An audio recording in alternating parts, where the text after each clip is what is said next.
Hello, my buffalo, pikafan003 here, and today, well, as you can see, as, per title page, we are going to be reading more of A Somber Year. Starting from where we had left off, chapter 30, we will be reading chapters 31 through 36 this time, because there are 36 chapters. As time of recording, she might upload more, I don't know. But as per usual, I got my little reading guests right here. We gonna come out and say hi. Octavia again. Yeah. I only have the 3 pony plushies. But with that out of the way,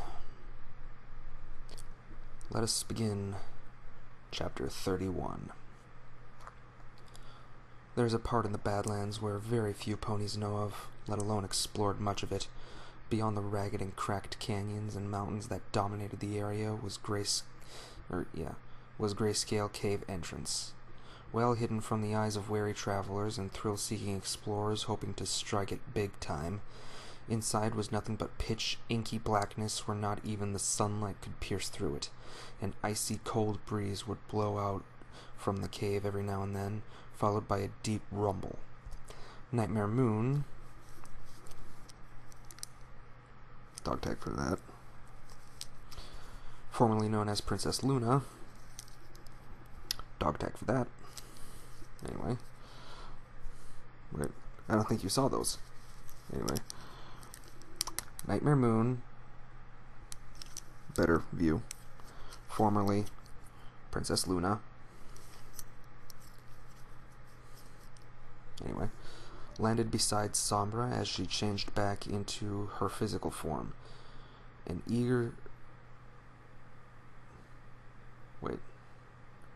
Landed beside Sombra as he changed back into his physical form, because Sombra was changing, not Nightmare Moon, I'm sorry. Though she can change into shadow as well. Anyway, an eager smile present on his muzzle as he took the first steps toward the large cave entrance. Through her eyes, it looked to be about the same height as Canterlot Castle itself. She couldn't help but open her mouth slightly in awe. To think a cave like this remained hidden for so long appalled her beyond words. A blast of cold air blew at them, causing Nightmare Moon to stop and shiver from the icy blast. The cold itself brought chills to her bones, and the rumbles that followed soon after didn't help either. She looked over to Sombra, who remained unfazed. Instead, he chuckled. "This is the place," he said in a pleased tone.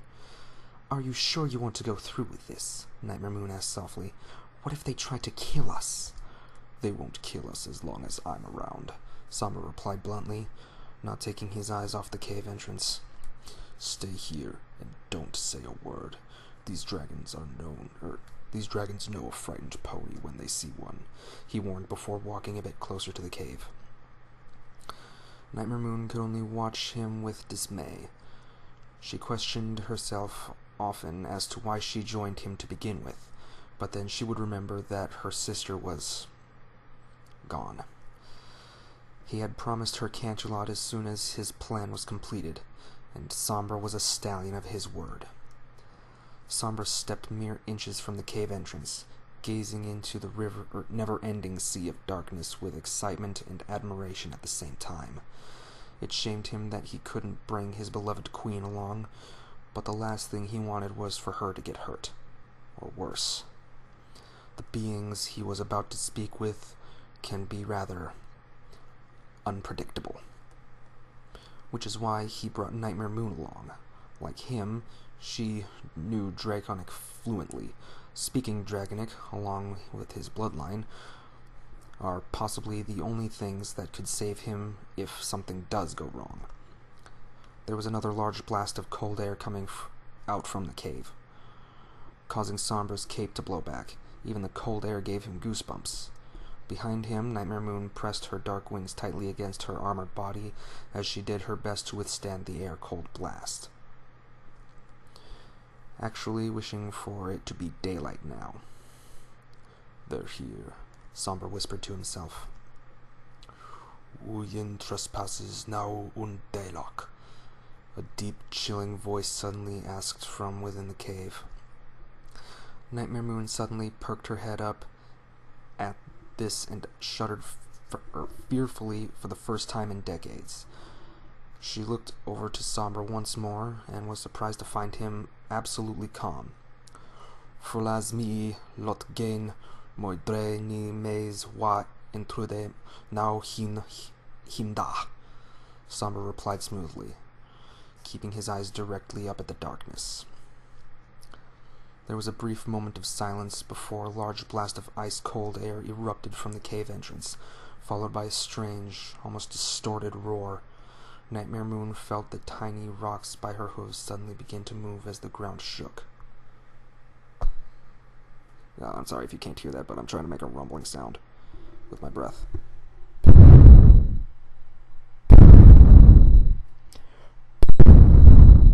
I don't know how that's going to sound in recording. And if you're wanting, like, translations from Dragonic to English, you're going to have to come to the fanfic, come to this chapter, highlight it, and put it in the Dragonic translator that was used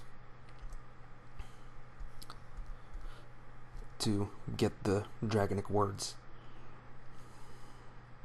Anyway, continuing on with the story. Somber smiled when a pair of blazing white eyes suddenly appeared out of the darkness, sleek and narrow. But what disturbed Nightmare Moon the most was the fact that no irises or pupils were present. The white eyes gazed down at the dark unicorn, who showed not even a hint of fear. Instead, he stood rather tall and proud before the creature before him. "Vokorsal," the creature hissed. "Nid ulfach no kodar feln hasn't kosan vos wa tinvak und tinvok full fluently roson oblan do fal lot dragonic kain." Somber smirked slyly. "Zu lost tinvak fal tinvok do faal dova rozun sul zu vust tinvak di ragnavir mindin pa lost pe usnutid voth hin eloch," he replied evenly. There was another moment of silence before a large, sleek dragon head emerged from the darkness, all pitch black with the exception of his dark gray horns that were curved back, and the pointy spines that ran from his neck all the way down to his long and sleek tail, which were still hiding within the cave. There wasn't even a hint of a mouth on his slender muzzle, not even a thin line. The black dragon tilted his head downward so that he and Sombra's eyes locked. After a full minute of silence, the dragon spoke. "Most impressive." The dragon spoke in the common language, except it was telepathy rather than physically. His kind, after all, only spoke through telepathy for reasons only they knew. "Great worm," Somber said as he bowed deeply, showing all of the utmost respect he's ever had for anything. Nightmare Moon was rather shocked to find Sombra acting so humble like this. No pony has. But she wisely kept quiet and merely watched from where she was. Somber lifted his head up and gazed into the flaming white eyes meekly. He rarely acted humble towards another, but he held great respect for this particular group of dragons and treated them with honor. "I, King Sombra of the Obsidian Empire, have come for a request," he said, not breaking eye contact. The dragon's eyes seemed to widen slightly and looked rather surprised when he mentioned Sombra and Obsidian Empire. He then brought his face closer to Sombra until the tip of his snout was inches from his muzzle, sniffing the dark unicorn lightly before rearing back sharply. Nightmare Moon swallowed fearfully when she saw the dragon's pitch-black snout suddenly rip apart. A black liquid substance oozed down as he stretched his jaws wider before forming into rows of razor-sharp teeth that glinted off the sunlight. A loud, distorted roar erupted from the dragon, causing the earth below their hooves to shake to the point where small cracks were beginning to appear near their hooves. The sharp teeth soon changed back into the same black liquid as the dragon closed his jaw shut once more, lowering his face back down at the dark unicorn, who remained unfazed the entire time. "Your scent is familiar," the dragon said telepathically, although his voice sounded a bit softer. "We haven't seen an obsidian pony since the day you departed, my prince." "From what I've heard, my parents died some time after my disappearance," Somber replied softly. "I ran away from home. I was fed up with my life. I needed to escape. Old friend." "What?"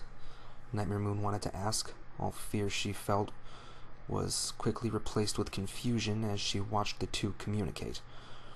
What surprised her next was when Sombra suddenly placed his hoof underneath the dragon's black snout and, in an act of rare affection towards another other than his queen and loyal subjects, brought it close enough to press his forehead against it gently. Closing his eyes and exhaling lightly through his nostrils, the dark dragon closed his eyes as well and relaxed. "Freze co di und fa rel avok equestria, uth fandon, hin urid fen kos zot lot, lig zuu bolog dohi," Somber whispered humbly, his hot breath brushing against the smooth, inky black scales. "Di elok lost am hin ragnavir ruzun sulfod nust am mi ko fal lot dragonik kain mufen onstid am nal hin red," the dragon whispered back before gently pulling away to open his eyes and look down at Sombra. Wisps of purple smoke that were similar to Sombra's proceeded to pour from the edge of the blazing white eyes. "Mufent fre hi ko hin wound dijun." Sombra smiled darkly, his eyes flashing green while wisps of purple smoke poured from the edges. "Good," he purred. "At last, after 1,000 years of separation, the dragons of eternal darkness shall unite with the Obsidian Empire in war once again." In the background, Nightmare Moon shuddered with an unfamiliar sense of cold fear. ... Discord could barely remember a time when he lived in absolute peace. Not the chaotic peace he normally created, but real peace.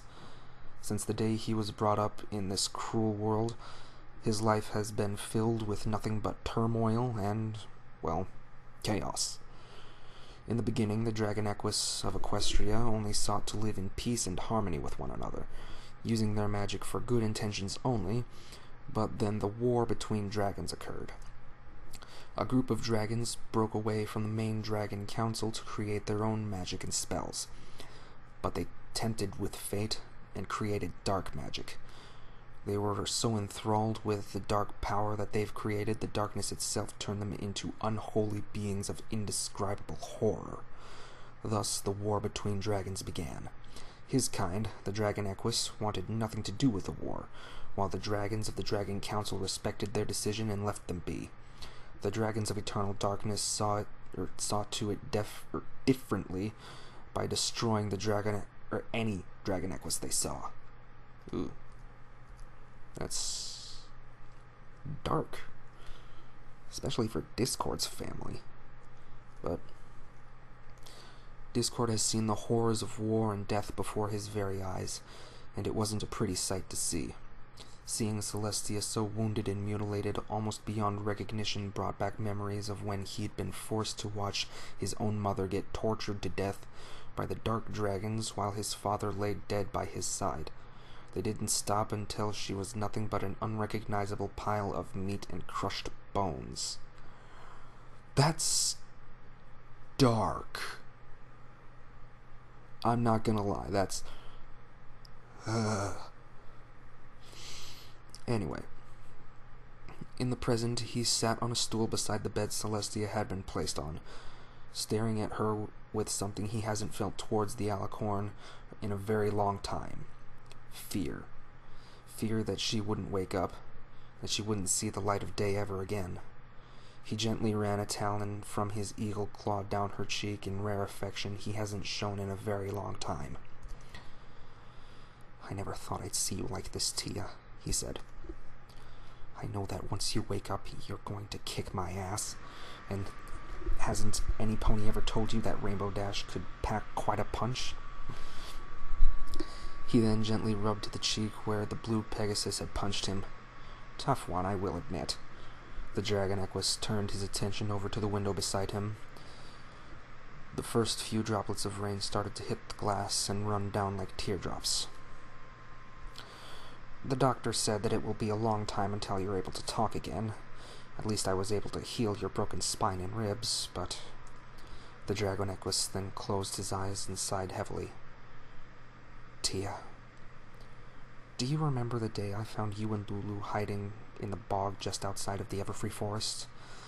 I believe it was the year when the ponies were just beginning to arrive in Equestria. Ponyville wasn't even founded at the time. I can't even remember how long ago it was, but I still remember it clear as day. You and Lulu were huddled up together inside this mossy log, looking all cute and cuddly. To be honest, the last thing I expected to realize is that the two of you were alicorns." Meanwhile, Fluttershy stood outside the door, ear pressed against the smooth, cold surface, and taking in every detail Discord said. There were times where she just wanted to barge in and ask what the hay was he talking about. But she wasn't that sort of pony. Pinkie Pie would clearly be the one to do that instead of her. Her other ear twitched with curiosity and listened a bit more. "I will admit I still think I didn't do anything wrong. A ruler needs to have his fun after all. Besides, you and Lulu enjoyed everything that I did. But that was before puberty kicked in, I guess." Fluttershy giggled quietly to herself, but did her best to remain quiet. When she saw Discord entering Celestia's room, she got a little concerned and followed suit. To be perfectly honest, she didn't really trust Discord a lot. Yet she supports Fluttercord, anyway. But she did give him the benefit of the doubt when he brought up the 6 other element thing. They were at a loss. Almost all of Canterlot and Ponyville had been destroyed. Princess Celestia was severely wounded to the brink of death. Princess Luna is still nowhere to be found, and their hopes were dwindling into nothing but a mere flicker. The mentioning of the 6 other elements were enough to spark her hopes up once more. "Oh, Tia, there are things I've always been wanting to ask you and Lulu. But since Lulu isn't here, and you're asleep, I might as well get them off my chest. And no, they're nothing bad," the Dragon Equus added in an annoyed tone, as though Celestia was awake. "While I was in that horrid stone prison, I sometimes wondered if you and Lulu ever missed me." "Huh?" Fluttershy thought, as both of her ears perked up in interest. "I can probably guess that you'd say no, or ask me what kind of silly thing is that, but don't think I've forgotten, Celestia. I sometimes see you and your sister as the fillies I found in the bog all those years ago. I still remember how obsessed you were with the sun while Luna was obsessed with the moon. I always found it difficult to put her to bed." He laughed softly. "But what I remember the most is when you started calling me Daddy Discord." Oh. Daddy Discord. It's a pretty good song. I will admit, it's a good song. especially the DB Pony version. But anyway, continuing on. Daddy Discord, Fluttershy nearly said aloud before she slapped a hoof over her muzzle. I still remember all those times I had to tell you and Luna not to call me that, but just Discord. Yet the both of you still called me that even after I told you not to. But I'm starting to regret it. I actually liked it when both of you called me Daddy Discord. I was proud to have brought up two beautiful Alicorn princesses, but I never thought said Alicorn princesses would leave me one day. I actually thought the two of you were happy around me. I was the one who helped you scatter those 6 other elements you and Lulu found. I helped choose the ones you found necessary to keep. Who would have guessed that the same elements I chose would actually be used to put me to stone? There was a brief moment of silence in the room, other than the rain that was pounding against the window outside. Also, hasn't your mother ever told you it's rude to eavesdrop on a conversation, Fluttershy? Discord added bluntly. Fluttershy tensed and backed away from the door slightly. How he found out she was there is something she may never understand. The yellow Pegasus shyly pushed the door open and gave him a nervous grin. Hello, she said with a hesitant wave. Come take a seat by my side, Fluttershy, Discord said before snapping his fingers. Fluttershy barely had time to react before she suddenly found herself sitting beside the Dragon Equus on a stool. There. That should make things much more easier for us, Discord said approvingly. Fluttershy flattened her ears against her skull and looked up away shamefully. I'm sorry, she said. I don't normally do this kind of thing. I was just curious to see why you entered the princess's room. It's fine, Discord waved it off casually. So tell me, Fluttershy, how much have you heard? He asked. Fluttershy swallowed nervously. All of it, she replied. But is it all true? I mean, believe it or not, my dear, Discord interrupted, I'm actually a very bad liar when it comes to making up stories.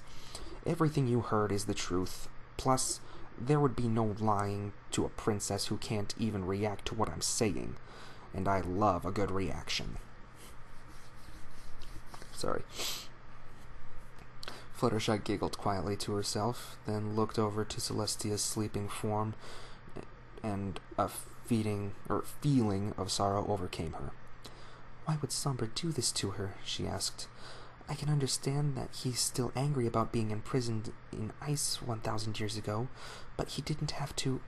I don't know, Discord replied. I've seen some sick things in my time. Only some pony with a sadistic streak would do this. I just never saw Somber as the type who would torture some pony physically. When it comes to torture, he loves messing with the mind instead of the body. Cadence told me that you've dealt with Somber before, or that's what you told her, Fluttershy said. What did you mean by that? Let's just say I had a run-in with Somber before, Discord replied, and it didn't end quite well for me. Fluttershy's eyes softened when she noticed the hesitant look in Discord's eyes as she gently grabbed his lion's paw with her hoof.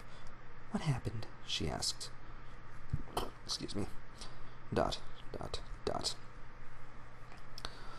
Somber was rather surprised to have found Twilight lying in their bed fast asleep with a book on her hoof. The king smiled fondly and shook his head before walking up to the sleeping mare and gently took the book out of her hoof. Twilight, he said softly, gently shaking the young Alicorn. Twilight stirred from her sleep before her eyes slowly opened. Sombra? She asked with yawn. Back so soon? Somber chuckled, gently kissing down her jaw before she regained her senses. Twilight giggled at the ticklish sensation she felt on her jaw before pressing herself into the king's arms. So how did everything go? She asked softly. Quite well, actually, Somber replied as he stroked her long, silky mane slowly. Equestria will surely be ours in no time now that we have the dragons of eternal darkness on our side. Twilight smiled softly. A full minute of silence passed between the two before she finally looked up at him with a hesitant expression.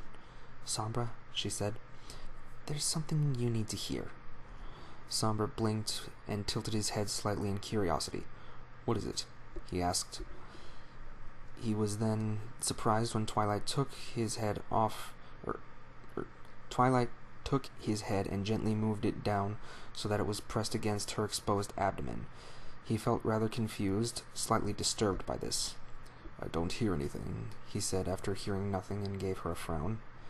"No," Twilight replied gently. "Listen." Somber sighed and placed his ear against her abdomen once more. After a few seconds, his eyes widened when he heard what sounded like tiny heartbeats. "Of course." He looked up at Twilight with a shocked expression and found her blushing madly. "Oh, Twilight," he stammered. "Sombra, I'm pregnant," Sombra whispered. "Yeah, kinda saw this coming. Because of all the, Klopvik chapters. Anyway, the unicorn embraced his wife into a loving hug before sharing a passionate kiss. The two were soon engaged in a make-out session, and both fell on the bed in each other's arms. Before things could even get heated, Somber broke the kiss gently and gave her a warm smile. "Did you see Roseblood?" he murmured as he caressed her mane once more. Twilight nodded and silently nuzzled underneath his chin. "I felt a little sick this morning. Amberleaf suggested that I see him, and he did confirm it. I'm really pregnant, Sombra." Twilight felt herself on the brink of tears. Sombra looked down at her with a confused expression. "Why are you crying?" he asked as he lovingly wiped away a few tears. Twilight sniffled. It's just... Does it have to be now?" she whispered. "What do you mean?" "We're about to begin a war, Sombra, and I plan on torturing the rest of my friends. But I don't want to do this with a foal growing in me." She looked up at Sombra with worried eyes. "What if something happens to me? What if something happens to the foal? And I don't want anything to happen to you either. I want our foal to have both a mother and a father." Somber didn't respond at first. His eyes slowly trailed down to her abdomen and gently rubbed it with his hoof fondly. "Nothing will happen to us," he crooned as he pressed a kiss on her forehead, "which is why you're not going to participate in any battles that'll occur in the future." Twilight opened her mouth to protest, only for it to be replaced with a soft sigh when Somber pressed his mouth against hers in another kiss. He then slowly pulled away and trailed his muzzle down until he rested above her abdomen, kissing it softly before laying his head on it with a pleased smile. Twilight smiled as all of her worries melted away. She caressed her king's mane as she stayed there, listening to the tiny heartbeats of their future heir. End of chapter 31. My muse to write is dying. By the way, I did not know the thing I was using to be the Dragonic language was the thing from Skyrim.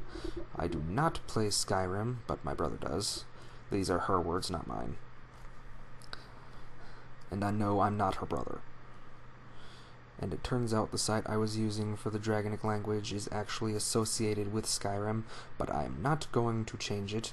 I'm afraid I'm going to have to stick with the Skyrim dragon language.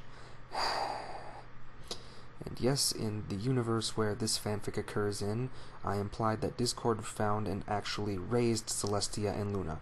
Remember, this is an alternate universe and completely no canon. I am whelmed replied, "And I did." North Gallus 2002 replied, "Thanks, and here are the dragons." Princess Midnight Moon replied with, "Heck nah, I ain't even close to being done." Miss Moonshoes Potter replied with, "Yep." Solar Gamer X replied with, "Twily's having a baby." Wildheart 1997 replied with, "Thanks, and it's definitely going to be an alicorn, with Somber being the King of Shadows and Twilight being the Queen of Nightmares. We're gonna have a Prince or Princess of Darkness." Lucifer replied with, I'm afraid Sombra isn't Dovahkiin. Zelda the Warrior Princess replied with, "That's great to hear, even though I haven't played Zelda in a very long time." Guest with 2 T's replied with, "I'm afraid not." My demonic heart and soul replied with, "She is now having a baby." Anyway. Chapter 32. Sorry. Have you ever wondered what death is like? Nurse Hale suddenly dropped what she was doing and snapped her head over to Flash Sentry, who was busy looking out the window by his bed. "What?" she asked, having never heard him talk like this. The brilliant gamboge-colored Pegasus shrugged, acting as though nothing is wrong with the question. When I look back to what happened, I remembered seeing my comrades die before my very eyes. At night, I can sometimes hear them scream, "Flash Sentry!" Or I don't know. Windbreaker and Storm, those were their names. Yes? Hold on. I keep seeing them in my dreams. They look all torn up and bloody looking. They also look sad. So very sad. The cream-colored unicorn tensed slightly before slowly turning back to her work, which is cleaning up medical tools on a daily basis. It's important that her med bay is sanitized and clean. For the past month and a half, Flash Sentry has been her only patient. He had told Winddance everything he had seen before blacking out. Although skeptical, the disappearance of his platoon was enough to convince their commander to send a much larger squad of ponies out to the mountains. They haven't been heard from as of late, and the others were beginning to get a little anxious. That wasn't all. Since his awakening, Nurse Hale has been noticing small changes in Flash's behavior. She was beginning to think that the blow to his head had done much more damage than she originally thought, and it was beginning to creep her out slightly. Flash Sentry ran his hoof down the window glass slightly as he stared at his faint reflection with a small smile and a half-lidded gaze. "They're not coming back, you know," he said. "Pardon?" "The platoon Winddancer sent. They're not coming back. There's no way they can come out of those mountains alive. Look what happened to my platoon. They've been missing for almost 4 months now. They're not coming back. None of them are." "Flash Sentry, do you want to go outside?" Nurse Hale asked with a nervous smile, trying to sound as calm as possible. The Pegasus looked over to her with a smile and nodded. "I would like that, Nurse Hale. Thank you." Nurse Hale helped the Pegasus out of bed and brought him outside. From there, she guided him to a part of the Empire that was always guarded, and the soldiers are fully aware of Flash Sentry's change in behavior. It wasn't like him to talk this way. He was always a positive sort of stallion, always looking towards the brighter side of things. "Keep an eye on him," Hale whispered to one of the guards on duty. "Be sure he's back in med bay by dusk. He won't have a problem obeying orders, but if anything, make sure to give him this." Hale then handed the Earth Pony a sedative. "It doesn't work right away, but it packs quite a punch." "I will, thanks," the guard replied before taking the needle. Hale nodded. "Good luck." The cream-colored unicorn was about to turn and leave before Flash Sentry suddenly called out to her. "Nurse Hale, come watch the sunset with me," he called from one of the benches that was facing the horizon. Nurse Hale seemed hesitant, but she knew the guard would be watching in case anything happened. Flash Sentry hasn't harmed or killed any pony yet, but that didn't help or keep her from staying on high alert. She trotted casually over to the bench before taking a seat beside him, pressing herself closely on the other end and away from the Pegasus, who was simply gazing at the sunset with a smile on his face. His name was Vor. "What?" Applejack asked. "Vor," Fluttershy repeated loudly. "The League Dragon that killed Discord's parents was called Vor. Him and 2 other dragons, but he couldn't remember their names." "And Somber forced Discord to relive this memory while he held him prisoner in his castle?" Pinky asked next. Fluttershy bobbed her head slowly with a sad expression on her face. That's horrible, the pink earth pony gasped before slapping both hooves over her mouth from the shock. Sorry. I never thought I'd say this, but poor Discord, Rarity said with a sad sigh. At least Discord had parents, Trixie sighed. I never knew mine. I mostly grew up in an orphanage in Baltimore before I ran away in my early teens to practice magic. But I guess that didn't work out for me in the end, the blue unicorn added with a sad smile. I never knew you were an orphan, Trixie, Fluttershy said. I'm so sorry to hear that. And don't beat yourself up about not being good at magic, Pinkie Pie added. You were the one who brought Rarity home safe and sound. I guess you're right about that, and thanks. Trixie's sad smile faded away into a happy one. I'm sorry to hear that Discord had to go through that, Rainbow Dash spoke finally, but that doesn't mean I trust him at all. After what he did to us? But Dash, Fluttershy protested. The past is the past. Discord was only being mischievous. He never meant for any pony to get hurt. Besides, you need to learn to let it go and forgive him. I know I have. Fine, Rainbow Dash groaned. I forgive him, but that doesn't mean I trust him still. Thank you, Fluttershy said. There was a loud screech at the train station. They were on come to a halt as soon as they reached Canterlot Station. The smoke cleared as the ponies exited the train with their luggage. Canterlot was still being rebuilt, but there were some signs of improvement here and there. It's thanks to the effort from the other towns and cities that pitched in to help. With the reconstruction of both Canterlot and Ponyville, that everything was working out much better than before.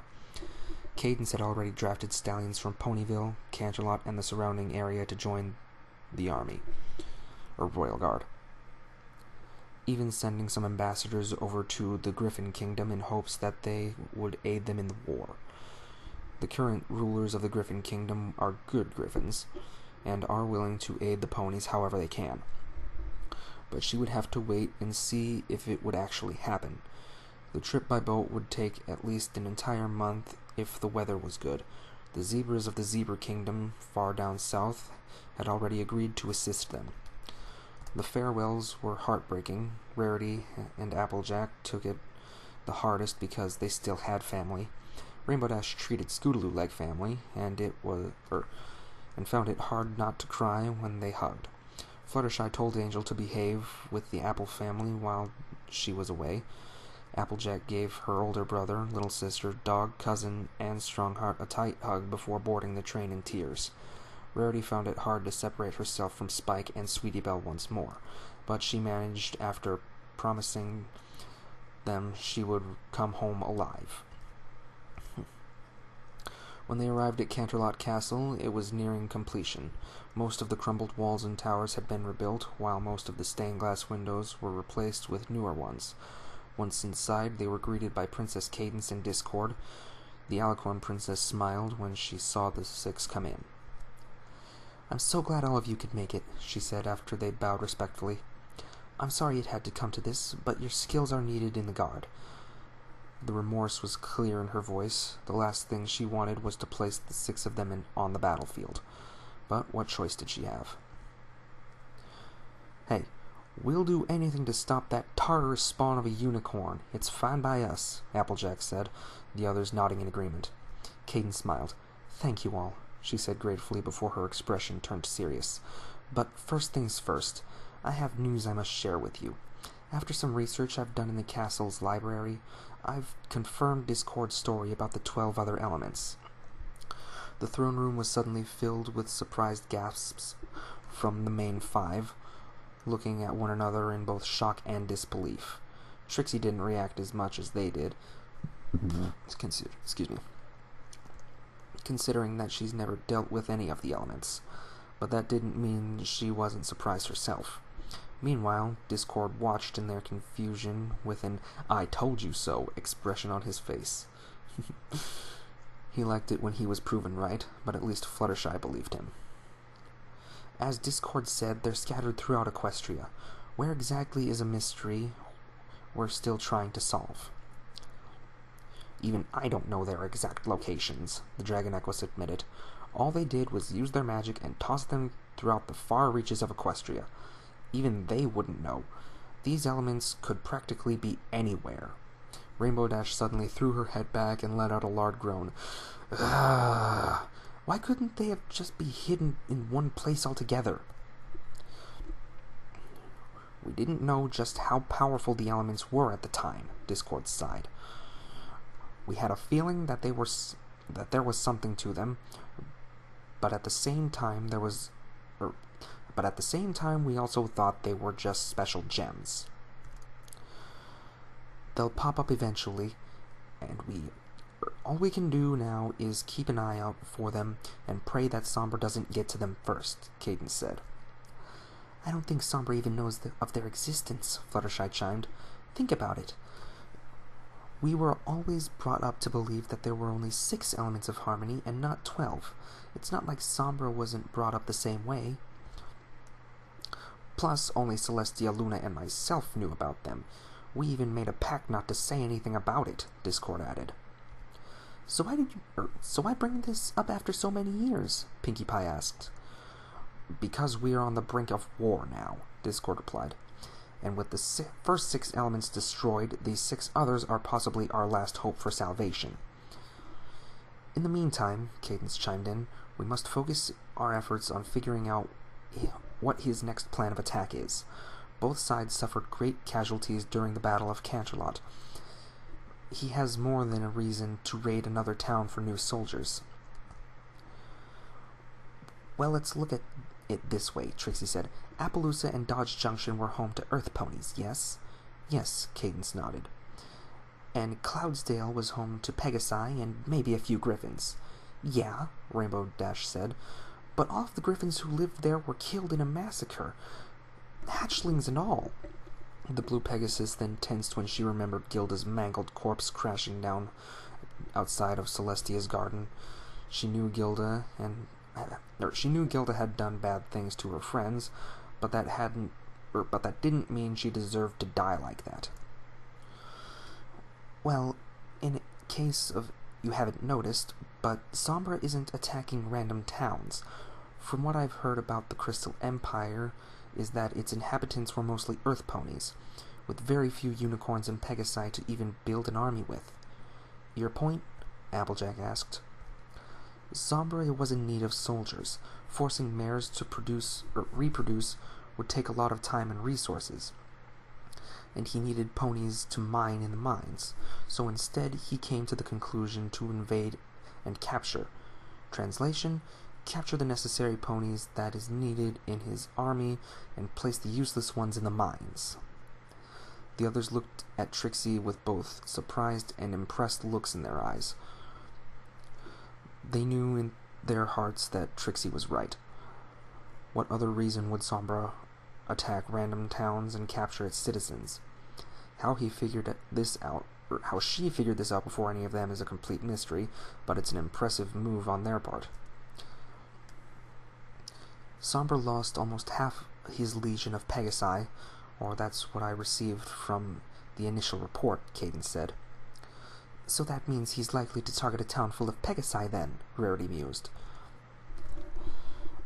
But it'll be a while until he pulls another attack. Like us, he's recovering as well. Until then, he should have enough soldiers to place in towns that have high population of Pegasi, Cadence said. So, what happens to us? Applejack asked. I almost forgot. Cadence took a few steps forward. It's time to begin your training for the Royal Guard. Every pony counts. Fluttershy swallowed nervously as she looked up at the remaining princesses with nervous eyes. Beads of sweat appeared on her forehead, on the foreheads of Rainbow Dash, Applejack, and Rarity, while Pinkie Pie and Trixie felt their breathing suddenly become shallow, feeling like cattle lined up for slaughter. This is Equestria. They don't slaughter cattle. Well, at least not canon, but last chapter it said that this is non-canon. Anyway. Pinkie Pie and Fluttershy, Cadence announced, considering that none of you have any experience in combat, aside from the incident with the changelings, you'll be placed for training in the medical field. We're low on medics, and the both of you seem ideal for the job. Both ponies let out a sigh of relief and smiled at one another. At least they wouldn't have to kill any pony. Violence wasn't their thing. Or just wasn't their thing, I'm sorry. Well, I don't know. You never know with Pinkie Pie. She could turn Pinkamena. Ugh. Anyway. Trixie and Rarity, Cadence announced next. Because of your services earlier, you two will not be placed in the Saboteur Division. Instead, you'll both be placed in the Magic Division. From there, you'll be learning and using spells for combat and other uses. Rarity's eyes briefly trailed up to her half-grown horn. She could use her magic again, but it wouldn't have as strong effect as before. Both she and Trixie nodded in reply. And last but not least, Applejack and Rainbow Dash, Cadence said, turning to both mares. Both ponies stood tall and firm before the princess, with their jaws slightly tightened from the nervousness they now felt. The both of you will be placed in the Combat Division, Cadence explained. From there, you will be learning how to fight and survive a battle, along with survival techniques and weaponry. Yes, Princess, both mares said in unison. Cadence nodded. This is going to be a long road ahead of you. You are likely to face many challenges and difficulties along the way, but try to remember the reason you're doing this in the first place.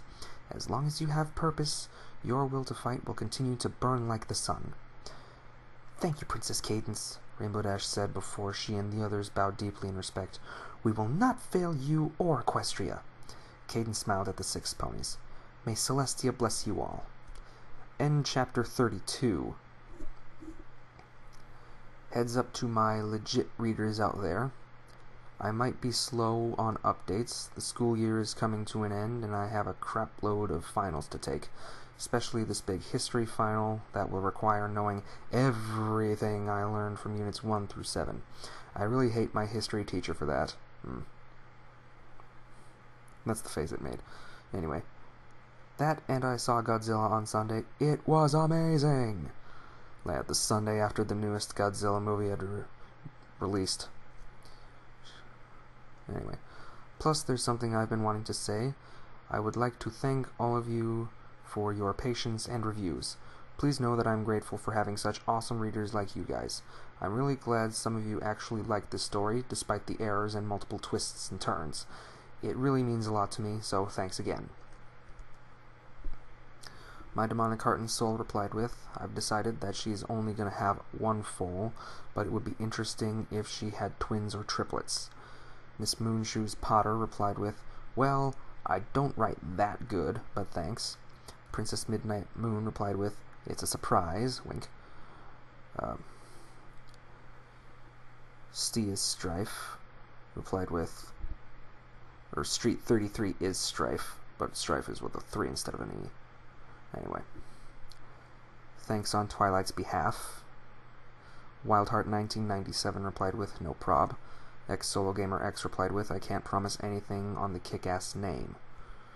North Gillis 2002 replied with, happy late Memorial Day weekend yourself, and to anyone else who celebrates it. Guest replied with, Guest with 1T replied with, school and writer's block are the main causes. Note, for the Dragon translations, look up Dragon Translator and click Translator Thum. So, on to chapter 33. Anyway, that evening, Rainbow Dash and Applejack have been assigned to their division and placed in the barracks with the other recruits. To their surprise, ponies like Octavia, hey, and Derpy, yes, I always get a happy expression when she's mentioned because I love her. Derpy is my waifu. Anyway, we're also present. It was nice to have some ponies they knew from Ponyville there.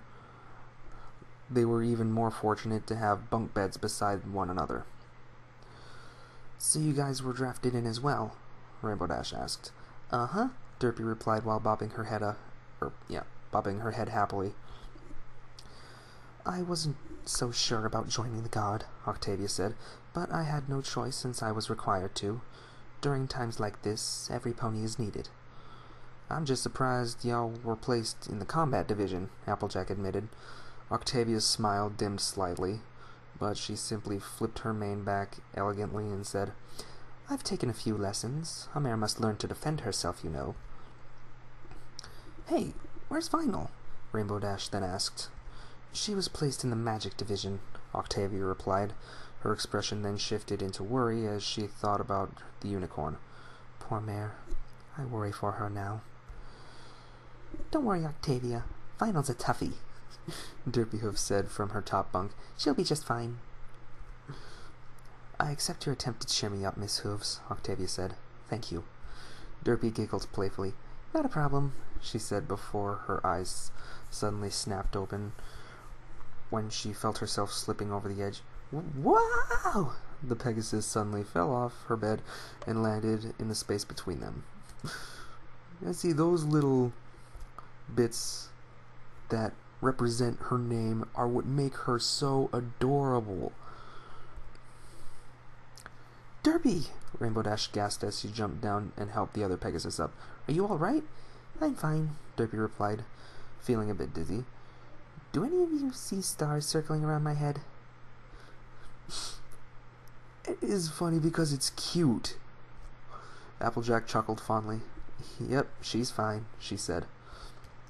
Just then the door to the barracks suddenly opened and all the mares present immediately snapped their attention over to their drill sergeant, who was none other than Spitfire of the Wonderbolts. All right, fillies, lights out, she said before reaching over to the light switch. But it's still light out, an Earth Pony complained. The pony then cringed when the Pegasus suddenly snapped her attention over to her and lowered shade slightly to reveal brilliant orange eyes. You've got something to say, Cadet? She asked. The Earth Pony stuttered before reeling back when the Pegasus suddenly brought her face up to hers very closely. Speak louder, Cadet, she snapped. I can't understand a damn thing you're saying. Nothing, Captain Spitfire, the pony finally yelled. Spitfire then backed away and nodded in approval. Good, she said before going back over to the light switch. Now lights out, she said before flipping the switch and slamming the door behind her. What a bitch, one of the mares said. As if on cue, the door suddenly flung open once more and Spitfire poked her head in, nostrils flaring with anger. What did you say, Cadet? She screamed. The mare then swallowed and frantically shook her head. Nothing, she said frantically. That's what I thought, Spitfire barked before slamming the door once more. Wow. And that would actually be something military. That drill sergeants just bursting through doors and yelling orders. It's from what I've heard and seen. My stepdad was in the Air Force. Anyway. No mare said a word after that. Instead, they all simply tucked themselves in and prepared for what was in store tomorrow. Rainbow Dash stared up at the ceiling while resting her head on both arms, wondering if Trixie, Rarity, Fluttershy, and Pinky's drill sergeants were like this. If they even had one, that is. Psst. Hey, Dashy, y'all awake? She heard Applejack whisper underneath her. Yeah, Rainbow Dash replied, looking over the edge of her bed and down at the Earth Pony, looking back up. Spitfire seems like a bitch, don't you think? Rainbow Dash couldn't help but let out a soft snicker. Yeah, she agreed. But she's only doing her job. I know, Applejack sighed. I wonder how the others are doing. Rainbow Dash shrugged. I don't know, she said, and laid back on her bed, looking up at the ceiling with both hooves resting over her stomach. I honestly don't know. I'm pretty sure they're fine, Applejack said. I'm just worried about Rarity and Trixie. With what they're going through and all, they're practically a ticking time bomb waiting to blow. Yeah, Rainbow Dash agreed honestly, but they're strong. I know they are. They've gotten a bit close since the entire incident. I guess horrible events really do bring ponies closer together, Applejack mused before yawning. Well, good night. Night, Rainbow Dash replied softly. ... The The next morning was probably one of the worst mornings Rainbow Dash ever had. It was too early in the morning when Spitfire suddenly slammed the door open and gave every pony a rude awakening by yelling through a megaphone. Of course. The mares scrambled out of their beds, a few falling from the top bunks because of how much of a rush they were all in to get outside. The sun hadn't even broken through the horizon by the time they reached the training grounds. Derpy and a few others were still half asleep. "Now I want all of you to give me laps around the training field until I say stop. Are we clear?" Spitfire barked. "Yes, Spitfire," most of the mares murmured tiredly, while others didn't reply at all and simply stood there. Spitfire's left eye twitched behind her shades, and she pulled out the megaphone once more. "I said, are we clear?" she boomed. "Yes, Commander Spitfire," the mares shouted in unison, feeling both surprised and slightly shaken. "Good. Now run until I say stop. Go, go, go, go!" The mares immediately took off, not wanting to be around Spitfire than they already are. Rainbow Dash, not really used to running a lot, managed to catch up to Applejack. "Why do I have the feeling that I'm not going to like this one bit?" she panted. Applejack snickered. "Y'all not the only one," she said while gesturing to the other mares around them, a few of which were just on the verge of collapsing. "Let's just hope we'll make it out of alive with our sanity intact." Rainbow Dash laughed. ... "There you go, Pinky. That's it."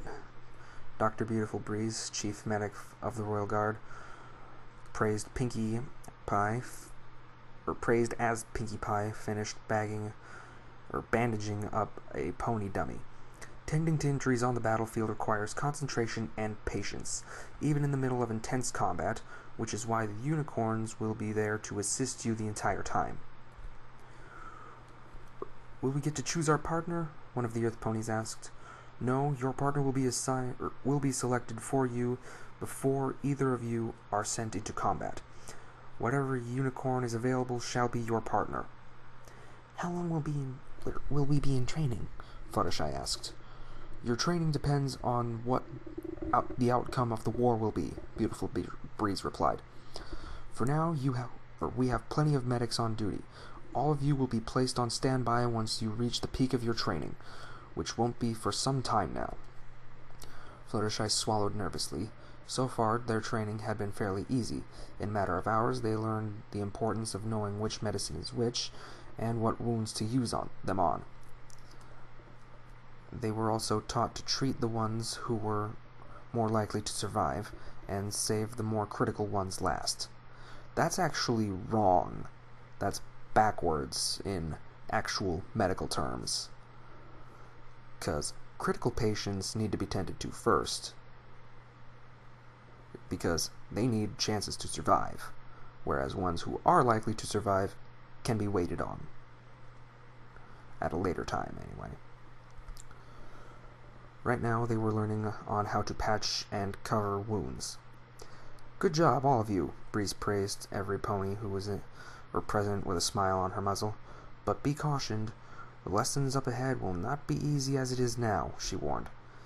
"Of course," Fluttershy thought. "Obviously things aren't going to get easier later on. I just hope that I'll be able to handle it all." Their lesson ended up around noon.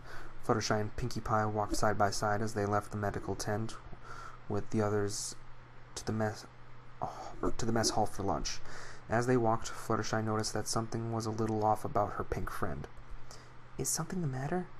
she asked worriedly. Pinkie Pie looked up with worrisome eyes. "I'm scared, Fluttershy," she replied. "I'm scared of dying out there. I don't want to die on the battle zone. I wanted to grow old and die in my sleep with my family and friends around me, and not some complete stranger." Fluttershy swallowed. "I'm scared too, Pinkie," she said before stopping to place her hoof on her friend's back. "But try not to let it control you. Fear is just one of those things that can lead to one's downfall. Try to push it aside and think happy thoughts instead. Like the time we made a batch of cupcakes together." "Not those cupcakes. Not those cupcakes." Pinkie Pie suddenly perked up, and her friend glowed in excitement and joy. "Oh, I remember that," she exclaimed. "That was so much fun. And then we burned that one batch in the oven." Fluttershy giggled. "Yeah, that was funny." Pinkie Pie then grinned before she embraced her friend in a hug. "Thanks for the advice, Fluttershy. I'll keep it in mind." "What are friends for?" Fluttershy replied. The two resumed their walk to the mess hall, a confident smile now dominating Pinkie Pie's face as she walked with her head held high. As she walked, Fluttershy couldn't help but scold herself for saying that. She was just as frightened as Pinkie Pie, but she knew she had to be strong for her friend. Pinkie Pie can be a little unstable at times, which often worried her and the others. Hopefully, they would both manage to walk out of the carnage together, and not in body bags. ... "Rarity, can I talk to you for a sec?" Vinyl whispered, low enough for only the two of them to hear. "Sure," Rarity nodded before turning to Trixie. "I'll be right back." Trixie nodded and resumed her conversation with Lyra, another unicorn whom Rarity knew.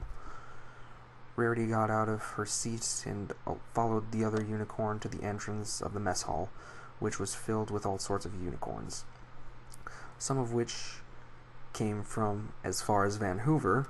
Yeah, see, Van Hoover I didn't know about until the newest update with the My Little Pony app, where you build your own Ponyville. I never knew about Van Hoover until then. Anyway, making sure they were away from prying eyes, Vinyl turned to Rarity and looked at her with clear confusion. "If you don't mind me asking, but why are you being so nice to Trixie all of a sudden?"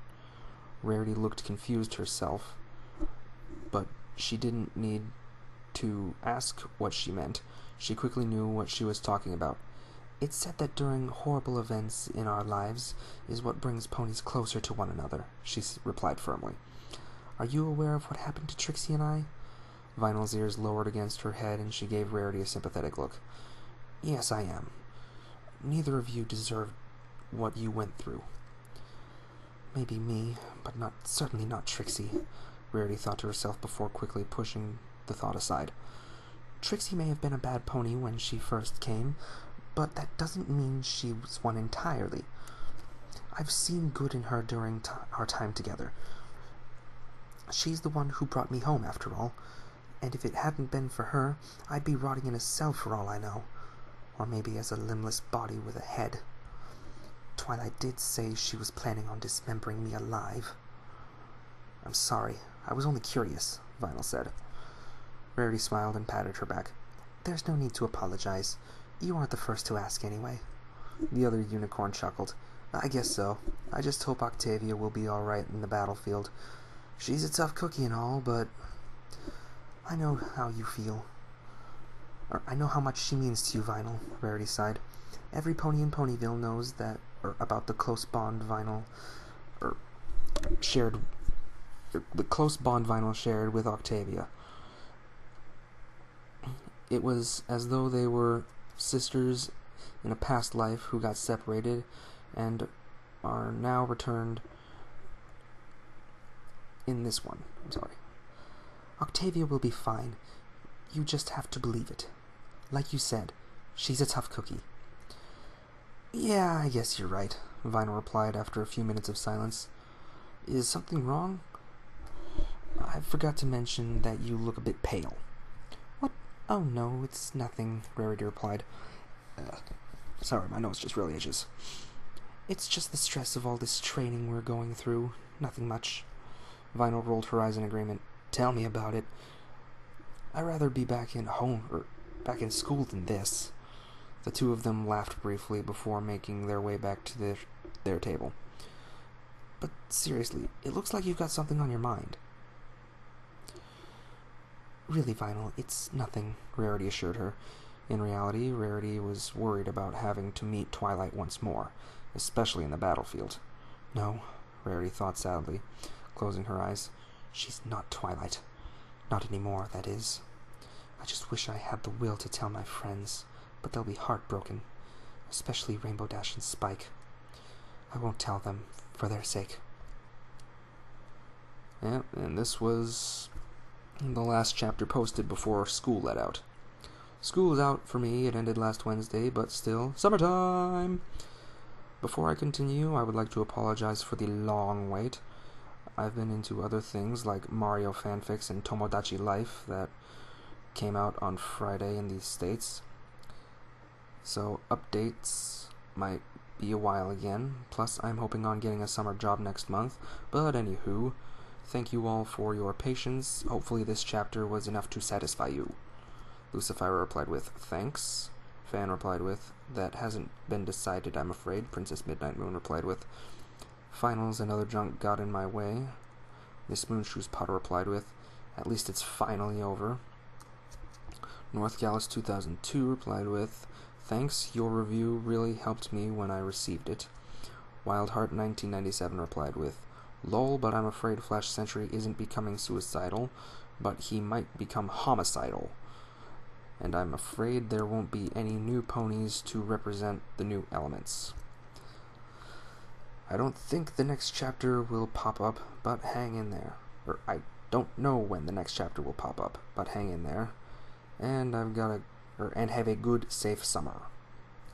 Alright, halfway done with this video. Ooh. A warning for chapter 34. Violence, blood, gore, and death. Anyway. Cadence felt like she had a world on her shoulders. She's never had this much responsibility since full-sitting Twilight during her foalhood. Going through reports on the reconstruction progress that was being made and the current condition and welfare of the citizens was more of a daily chore than anything else. Discord wasn't much help, but he did help sort out the reports for her, so you can say he's sort of helping out. The princess was in the middle of going through a report of the reconstruction of Ponyville when one of the surviving Pegasi warriors suddenly ran in with a scroll in his mouth. He placed the scroll down and made a quick bow to her, or before her. My lady, he panted, we've received news from Rainbow Falls. He gently nudged the scroll forward. Using her magic, Cadence brought the scroll to her face and opened it. A few seconds hadn't even passed when a look of sheer shock and horror was suddenly plastered on her face. She closed the scroll and stood up from the throne. Send squads A and B of our Pegasi forces to Rainbow Falls pronto. We can't let them succeed this time. Yes, my lady. The stallion bowed and sped out of the throne room, running past Discord as he walked through the doors. Well, excuse me, he said before closing the doors behind him. What's up with that guy? He asked while gesturing with his thumb. Without saying anything, Cadence simply handed him the scroll through her magic. Discord casually took the scroll and opened it without hesitation. When he finished, he gave Cadence a worried brow. So it's technically an SOS call from your friends in Rainbow Falls, he said after closing the scroll. Cadence nodded. What's worse is that Rainbow Falls is home to our finest flyers, second to Cloudsdale, of course. So I guess our little black unicorn friend from the north is at it again, Discord replied Discord cupped his chin thoughtfully. But this time, we're ready. I'm not going to let Somber take any more innocent ponies and allow him to change them into their either soulless soldiers or victims of slavery. Cadence stomped her hoof on the floor in determination. I swear by soul he won't. ... So what do you think of boot camp right now? Feels like Tartarus, right? Star Knight finished with a chuckle when he saw the you don't say look Rainbow Dash gave him. I'd rather spend time making the weather than this, Rainbow Dash sighed. But at least it's for a cause. Star Knight nodded in slight agreement.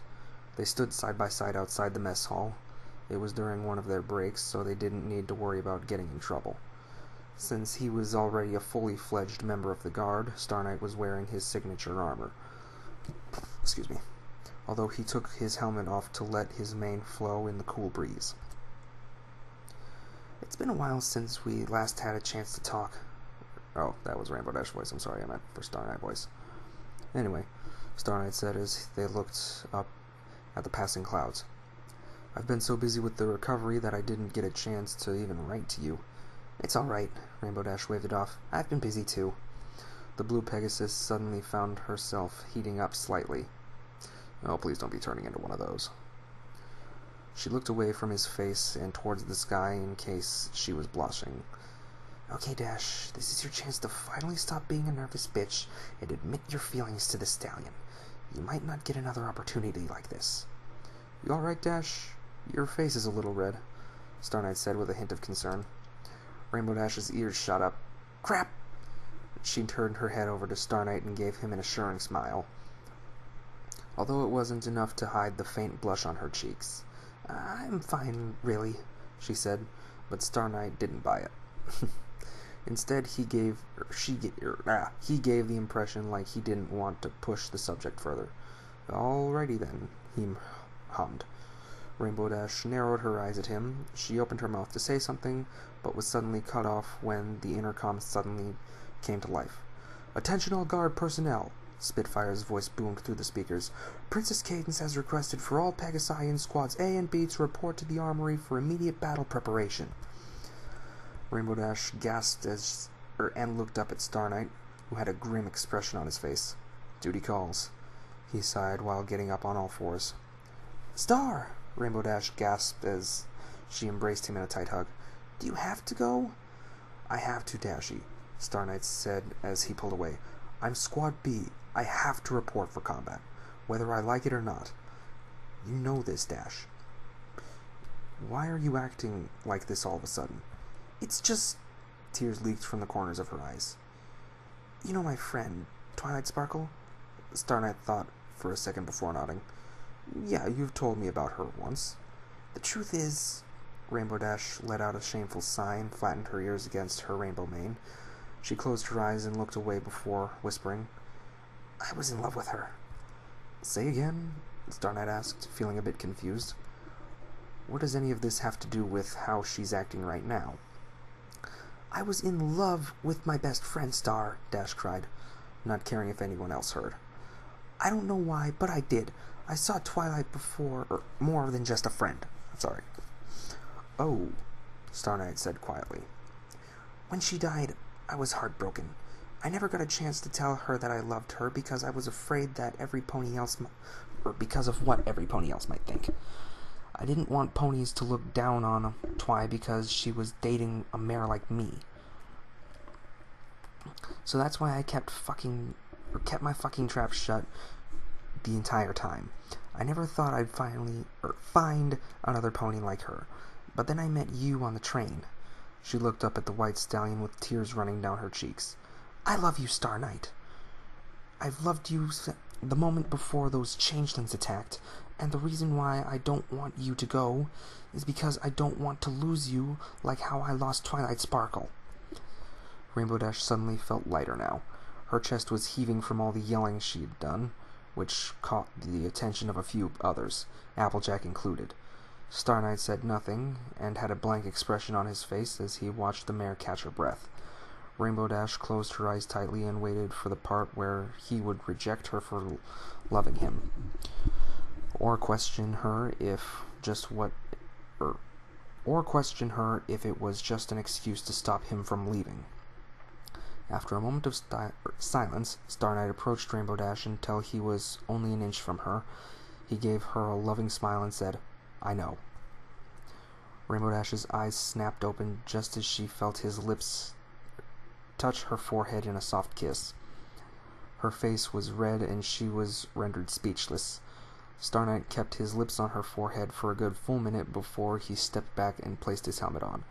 Take care, Dashy. I'll be back soon, he said before taking off for the armory. So, my impression of Rainbow Dash at this moment is wing boner. That's all I can say. Applejack walked up to her friend with a sympathetic look and gently nudged her. You alright there, Dashy? She asked worriedly. Rainbow Dash found herself unable to say anything. Her tears had already dried up as soon as she felt the kiss. He kissed her. Kissed her! Reference to Chowder there. I heard all of it, in case you were wondering, Applejack added as she rubbed her back. But don't worry, I ain't gonna leave you 'cause you were in love with Twi. Rainbow Dash sniffled and gave her friend a grateful smile as tears started to course down her face once more. "Thank you, AJ," she whispered. ...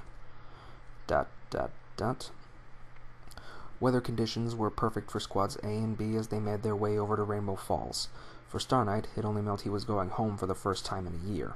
A small smile was present on his muzzle as he soared alongside his comrades with a spear mounted to his side. He had a hunch Rainbow Dash held something from him. It was actually a relief because he fell in love with her the moment they met on the train to Appaloosa. He didn't mind the fact that Rainbow Dash had feelings for another mare, but it was quite the surprise when he found out. But he was glad he managed to get away or get that heavy weight off her chest. Although he wished he could say the same thing for him, let's just say he left behind some demons in Rainbow Falls that he hoped he wouldn't have to deal with again. "Just keep your mind steady and eyes on the goal," he reminded himself. "2 minutes until Rainbow Falls," one of the stallions yelled from the back. "Ready your weapons, Colts," their commander roared from the front. Memories from the battle in Cloudsdale flashed before Star Knight's eyes. But he simply pushed them back. There was a sudden change in the air around them. It felt thick and foreboding. In the blink of an eye, both squadrons broke into the clouds and arrived at their destination. Down below, one of the enemy stallions screamed at the top of his lungs, "Enemy ponies inbound!" "Give them hell, Colts!" the commander roared before colliding with an approaching Pegasus. Excuse me. From above, Star Knight watched Squad A attack the Pegasi. It was Squad B's job to take care of the ground forces. Star Knight braced himself just as he collided with a stallion that was standing on the roof of a house. The stallion barely had time to react when he felt the spear suddenly jab through his throat. Star Knight watched with some remorse as the enemy pony gagged and gasped for air as blood gushed out of the large hole in his neck. The Earth Pony's eyes then rolled back before he dropped dead against the roof tiles. Star Knight let out a depressed sigh before he glided down from the roof to join the battle on the ground. Not far from the battle, Brayburn watched in dismay while his eyes burned with scorn. He didn't expect the guard to come in such large numbers, although it's quite obvious that they would, but not like this. "These bastards will ruin everything if we don't beat them to a pulp," he screeched.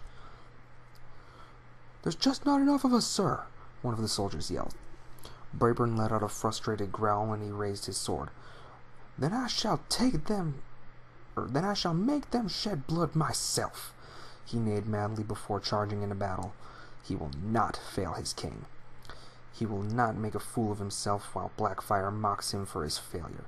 He will not allow it. He'll prove that bloody Pegasus that he can please the king much better than he can. Brayburn unleashed a battle cry as he beheaded a royal guard pony that was in his way. Star Knight had just finished off an obsidian pony when he heard Brayburn's cry. He looked over to the Earth Pony, just as the Earth Pony collided into him. He quickly brought his spear up to his face and shielded it just as the sword came down on him. Both ponies stumbled down a nearby hill, their weapons still locked against each other as they exchanged hateful glares. Star Knight saw that pure hatred and bloodlust in the eyes glaring down at him. It was enough to send a shiver down his spine. Just how devoted was this stallion? More importantly, who would devote themselves to a tyrant in the first place? Fear? Love? Mind control? The list goes on and on. Both stallions grunted when they came to a crashing stop against a tree. Brayburn kicked the Pegasus off and stumbled back on his hooves. "Why do you ponies insist in getting in our way?" he snapped as Star Knight got to his hooves. Star Knight allowed his helmet to slip off as he slowly raised his head up toward the other stallion, glaring at him with fierce determination and willpower. "It's ponies like you who just like to fuck things up for others. Do you have any idea how many lives are going to be lost today because of your mission?" A sly smirk appeared on Brayburn's lips as his own helmet fell off by his side, revealing his lengthened mane. Their lives don't matter to me, as long as my stallions and I walk out of this battle successful. You make me sick, Star Knight spat in a deadly voice. Brayburn's eyes twinkled with amusement. I'm going to make you wish you'd never interfered with our plan, he hissed lowly before whinnying as he charged him with his sword raised. Star Knight immediately held up his spear just as their weapons collided once more. Brayburn's eyes were wide and his nostrils flared with rage that could even outmatch Bull's. Star Knight let out a roar and managed to shove the Earth Pony back with all his might. Brayburn gritted his teeth and skidded back in a cloud of dirt. He then saw Star Knight charging at him from the cloud of dirt. With one swipe of his hoof, Brayburn caused a small cloud of dirt to fly into the white stallion's eyes. "Yah!" Star Knight grunted when he was suddenly blinded by the dirt. He then let out a surprised gasp when he felt Brayburn suddenly ram into him like a freight train. Star coughed and tasted a metallic taste in his mouth. Yeah, that'd be blood, because blood tastes like iron. Anyway, he'd forgotten what blood tasted like. My point exactly. Blood tastes like iron. Anyway. I'm going to mount your head on a pike, Brayburn hissed in his ear, his voice laced with madness. His entire body ached, his eyes burned, and he was coughing up blood. Star Knight didn't need anyone telling him that he's in pretty bad shape. Tears filled his eyes to wash away the dirt, but it was still hard to see. Brayburn was nothing but a black and light gold blur. Star Knight managed to regain his balance, and he raised his weapon. He closed his eyes and cleared his mind, falling into a meditative state. For a moment, he didn't hear the battle cries of the other ponies as they fought and died. He didn't hear the metallic noise of weapons clashing with one another and causing sparks to fly. He didn't hear Brayburn's heavy breathing as he stood a few feet from him. All Star Knight heard was the sound of the grass beneath his hooves move with the wind and his own heartbeat. Just keep your mind steady. He then felt the earth pony beneath... No, not the earth pony. He then felt the earth beneath him vibrate slightly. Everything was in slow motion for Star. He didn't have to hear the battle cry Brayburn made as he charged him to make the killing blow. With a single cry, Star Knight thrusted his spear forward, hearing it unhook from his armor. A loud scream suddenly ripped through the air around him. Star Knight snapped his eyes open and looked over to find Brayburn screaming and cursing like a mad pony. The spear he had used was sticking out of Brayburn's right eye, prompting the earth pony to tug and attempt to pull it out as blood trailed down his face. With a snickering squish, Brayburn yanked out the spear, ripping his eye out of its socket as well. Blood gushed from the empty socket and spilled all over the right side of his face. Brayburn screamed and howled from the agony he now felt, completely forgetting about his battle with Star Knight. Brayburn climbed up the hill. "Retreat!" he screamed while vomiting blood. "Leave everything! Fall back! Fall back!" And then they were gone, leaving their dead and wounded behind, even leaving behind the ponies they'd captured. Star Knight rejoined his fellow guards and stared in the direction of the obsidian ponies. I'm butchering the sentence. And stared in the direction where the obsidian ponies had fled. His eyes still burning and his body aching like hell. He had a feeling that his battle with Brayburn wasn't over. "Sir," a young stallion said to his commander as he recovered from the battle, "I've just received news from Canterlot." "Eh?" the older pony replied a bit bluntly, clearly exhausted and worn out for a pony of his age. "Already?" The stallion nodded. "Princess Cadence wishes for us to report to Canterlot Castle as soon as we're done here. Manhattan has fallen." Ooh. Uh-oh. Looks like I ended with a cliffhanger. Oops.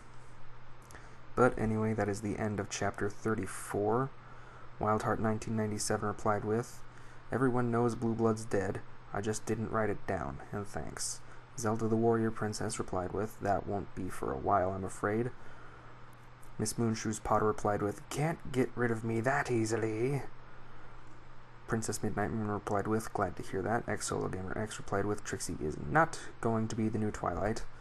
North Gallus 2002 replied with, "Thanks."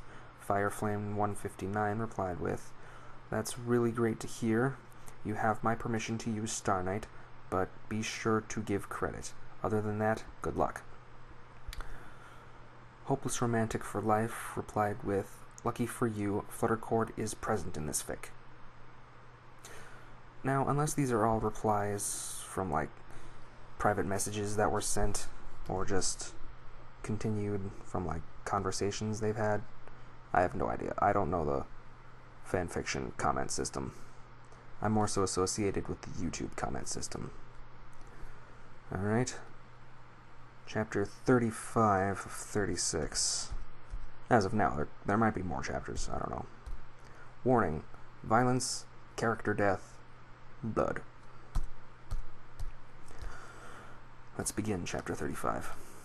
Manhattan was in ruins. What had been a city of lights and wonder had been reduced to nothing but battered and decrepit ruins, a shadow of its former glory. The sky was unusually dark for that time of day. The streets were entirely void of life. Excuse me, at least of pony life. Save for the few who were hiding in the darkest of alleyways they could possibly find, hoping to hide from the creatures that now dominated their city. Everything happened so fast. It all started with the sky suddenly going dark. Almost every pony that were out in the streets had stopped what they were doing, and looked up towards the sky as the blue faded into an almost inky black, mixed with a midnight blue. One pony had actually thought a solar eclipse was occurring. But there was no sign of the sun anywhere. Just nothing but darkness and stars? It was too early for the night to have fallen, but this clearly wasn't the work of the Alicorn sisters. What happened next occurred soon after daylight was gone. Every pony had gone silent. Not a sound to be heard. Even the most rambunctious of ponies didn't utter a single word as their eyes tried to adjust to the sudden darkness. One by one, the lights were beginning to switch on in every building that was currently occupied. Streetlights switched on immediately to help light up some places. As soon as the city was lit, everything immediately spiraled downward from there. It only took one look up to see why. Eyes. Many of them. Pupilless, colorless eyes, all of which were gazing down at them from the roofs of skyscrapers and buildings, belonging to large shapes that were crouched down and hunched over like big cats getting ready to pounce on its prey. They were all over the place, crouched on the roofs like a flock of crows while staring down at them with soulless white eyes that were just blazing with the utmost malice and rage. The city went to hell from there. The citizens panicked as the creatures suddenly leaped from buildings and outstretched their massive bat-like wings. They attacked without mercy, destroying anyone or anything in their path. One would have compared the entire scenario like a scene from a monster movie.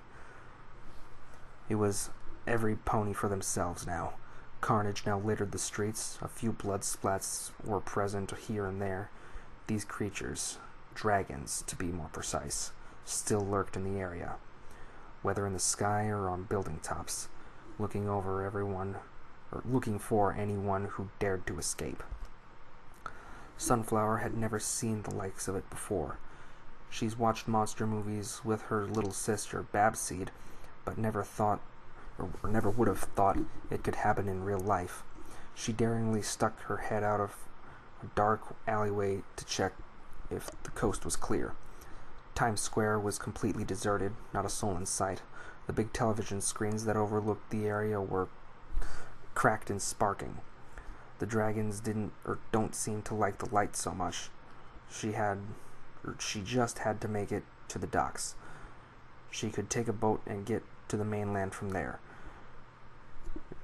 She could take along any other survivors while she's at it. Sunflower didn't exactly call herself a tough pony, but she can be one when she wants to be in order to protect her sister. If only she knew about the bullying sooner. It was quite obvious, really. The signs were right in front of her, yet she chose to ignore them. She was very upset with her sister when she told her about her first visit to Ponyville, and how she treated her cousin and her friends at first, but that predicament was mended rather quickly. The bullying here took a while, though.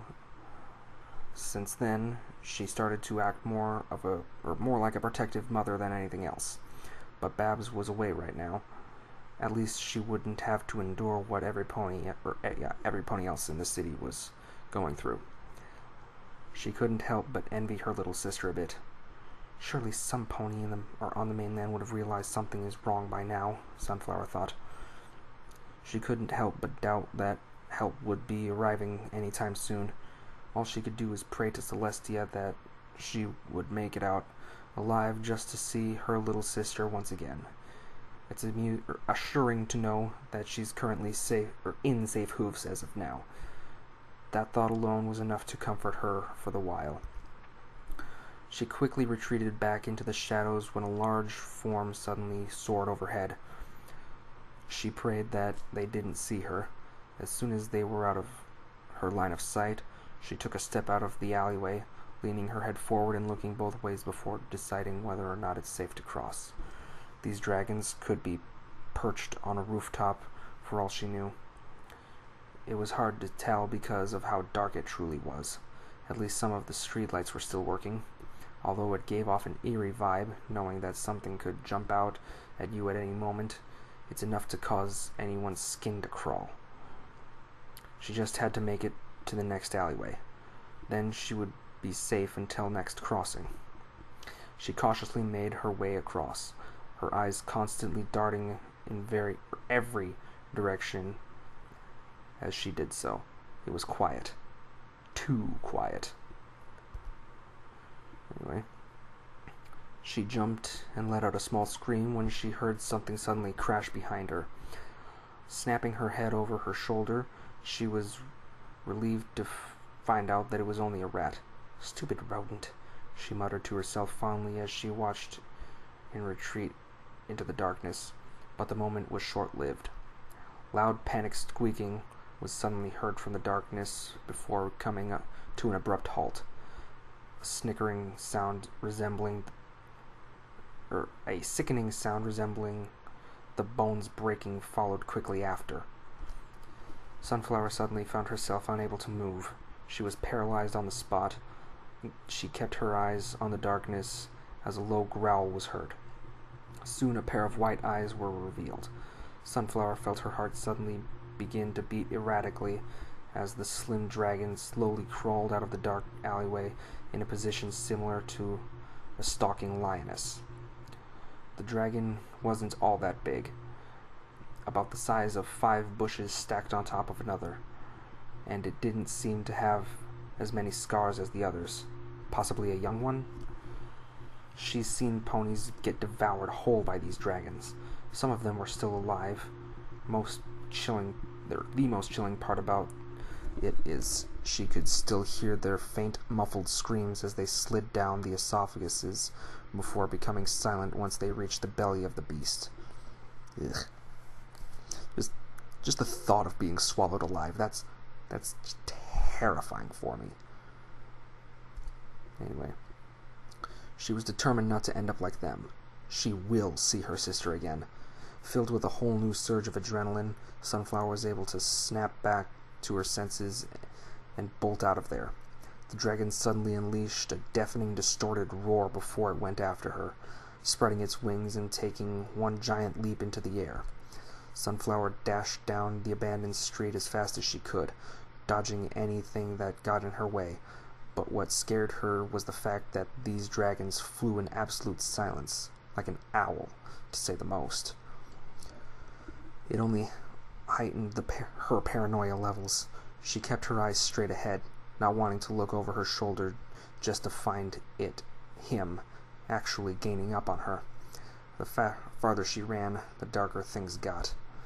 Eventually, she felt her legs begin to weaken out of sheer exhaustion. Her muscles clenched and ached with the utmost pain she's ever felt in her entire life. She was on the verge of collapsing. "I've got to find some place to hide," she thought frantically. She was fortunate enough to find a wagon that was laying on its side. She leaped over and quickly pressed herself against the interior. Her breathing turned shallow, and her stomach seemed to contort and clench in pain from anxiety. It's amazing how one's life can change in the time span of just one day.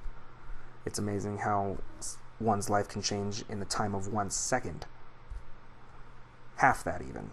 Not even. Anyway. She suddenly heard a low, guttural noise coming from the other side of the wagon. Her body froze, and it felt like her heart had skipped a beat. It was right next to her. She could feel the wooden plank she was pressed against vibrate slightly. Sharp nails scratched against the paved road and leaving behind thin white scratches. The young adult dragon clawed curiously at the bottom of the wagon, scraping off some of the yellow paint and sniffing it lightly. His long tail curled up lazily by his side, seemingly forgetting about Sunflower. Sunflower never used every ounce of her strength she could to muster, just to keep herself from making any noise. Clenching her teeth tight enough that her jawbone was beginning to show, beads of cool sweat trickled down her face. Her eyes were beginning to hurt from being closed tightly, almost to the point that it felt like they could pop out of their sockets. Using his narrow muzzle, the dragon nudged the wagon slightly, his nostrils flaring with each sniff.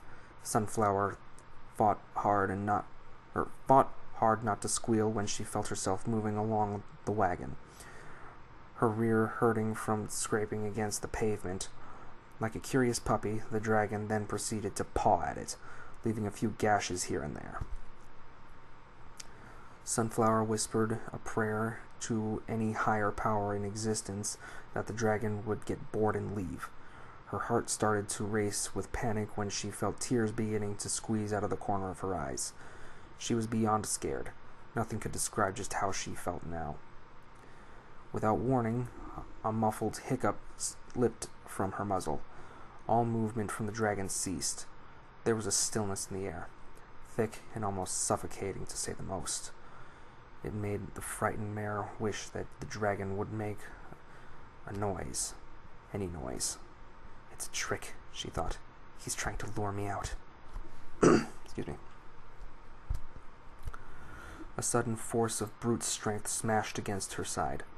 The bottom portion of the wagon shattered into a million little splinters, some of which got caught in her mane like glitter. Instinct told her to shield her eyes, which she did. A cry rippled from her throat as she skidded across the road and eventually rolled to a stop. When she tried to get up, a loud cracking noise from her chest was heard. She grunted loudly and clenched it with her hoof. She moved a bit and felt some of her rib bones move and pressed against her skin, all the while making a noise that made her feel sick inside. Anyway, the young dragon let out a distorted roar before charging her like an enraged bull. Purple wisps of smoke fumed from his eyes and flaring nostrils like smoke. White eyes shimmering with intense malice and bloodlust.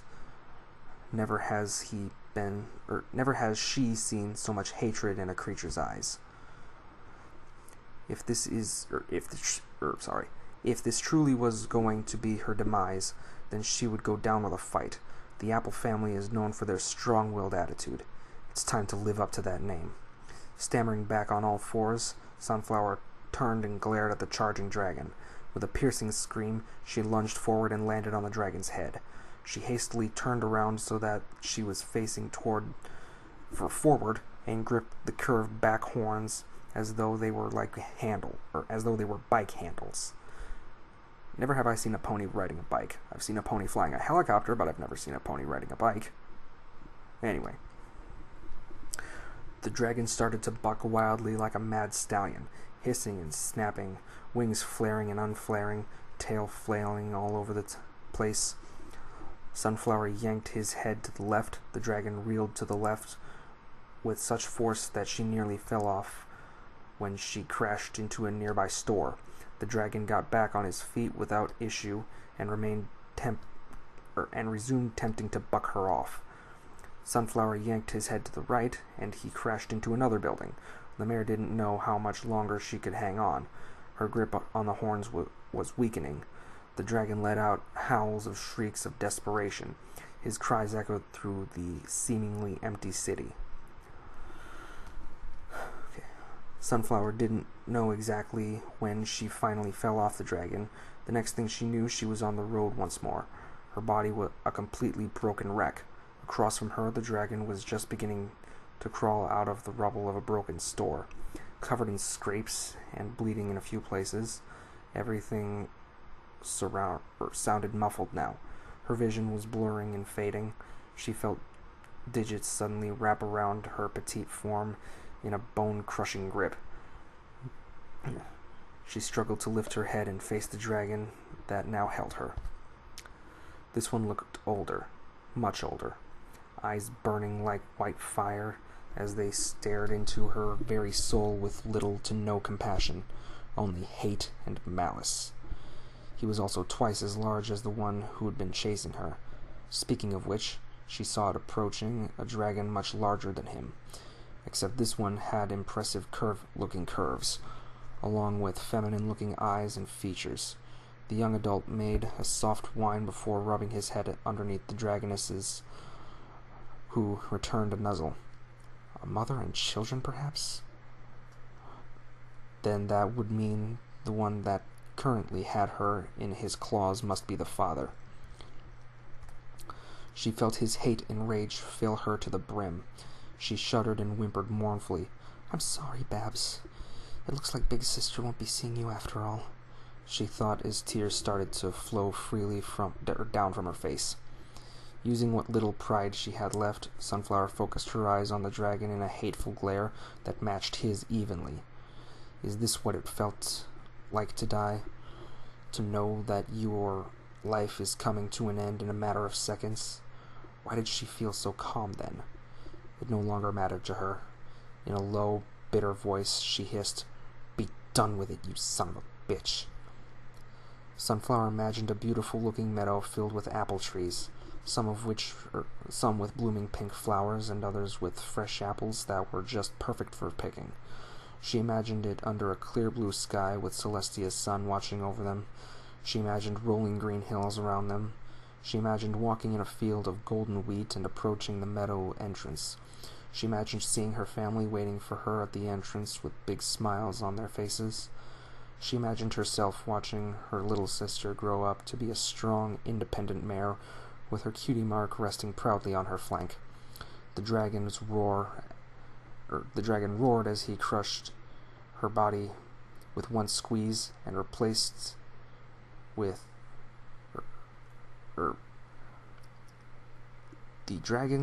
this is what it says. The dragon's roar as he crushed her body with one squeeze was replaced with comforting voices of her mother and father as they coaxed her closer to the meadow. In that very moment, she knew everything was going to be all right. Babseed will be fine. She'll grow up happily in Ponyville with her cousin and new friends. She'll continue living the rest of her days, being loved by many. Perhaps they'll meet again in another life, someday. Rest assured, a small smile appeared on Sunflower's muzzle as she slipped away from the land of the living. All pain and fear she felt was replaced with a sense of peace and calmness. "See you on the other side, Babseed. I love you." And then there was nothing.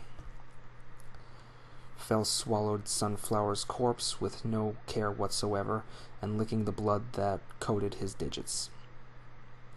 He then turned his attention over to his youngest son, and narrowed his eyes at him in disappointment.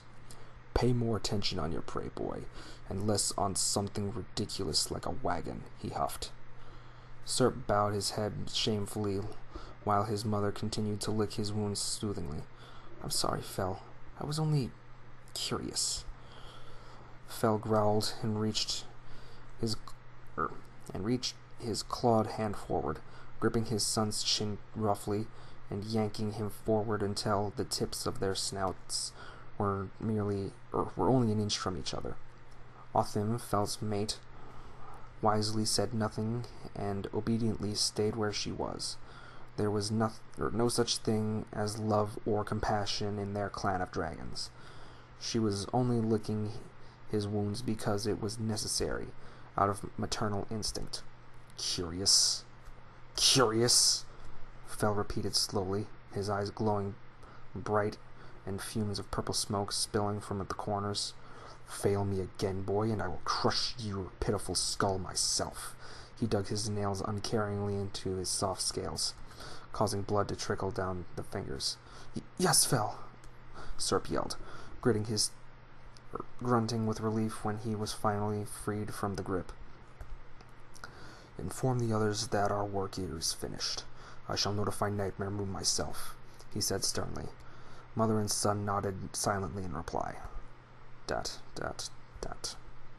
It was sunset in Ponyville. Babseed had been playing in the barn with Strongheart and Applebloom when she was suddenly struck by an unsettling feeling of dread and loss. "What's wrong, Babs?" Applebloom asked when she noticed the sudden change in her cousin's behavior. Babs shook her head. "I don't know," she replied. "I just got this feeling I've lost something, you know?"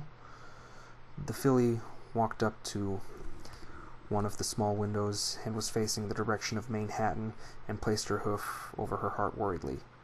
Sunflower. End chapter 35.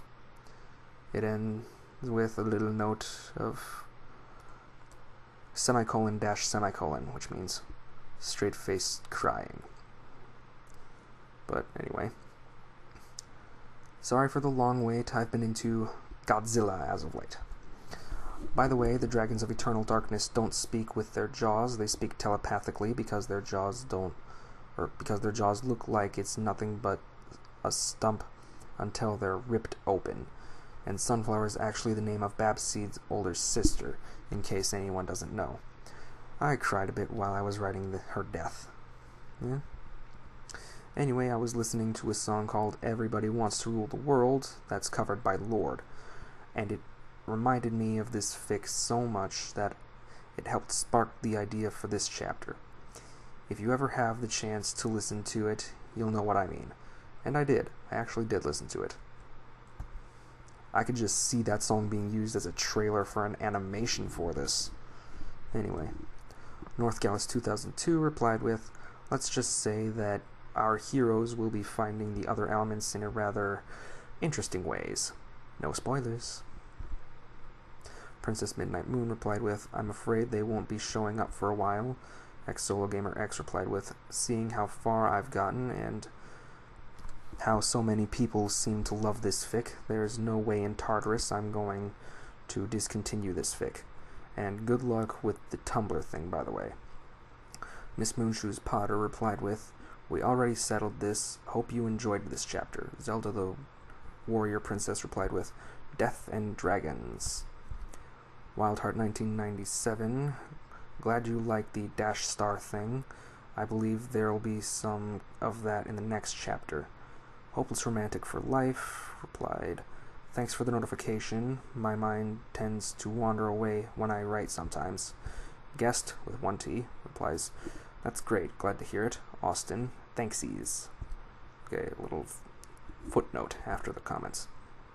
"I want to take the time to thank you, the reader, for all the likes, follows, and reviews. It means so much to me, and it's your interest towards this fic that helps keep me going. I am sincerely grateful for it, and I will try my best not to not disappoint any of you. You guys rock. So again, thanks. I don't know when the next update will be, but stay tuned. And on to the last chapter as of now. There might be more chapters. I was actually spoiled for an ending, but I'm not saying.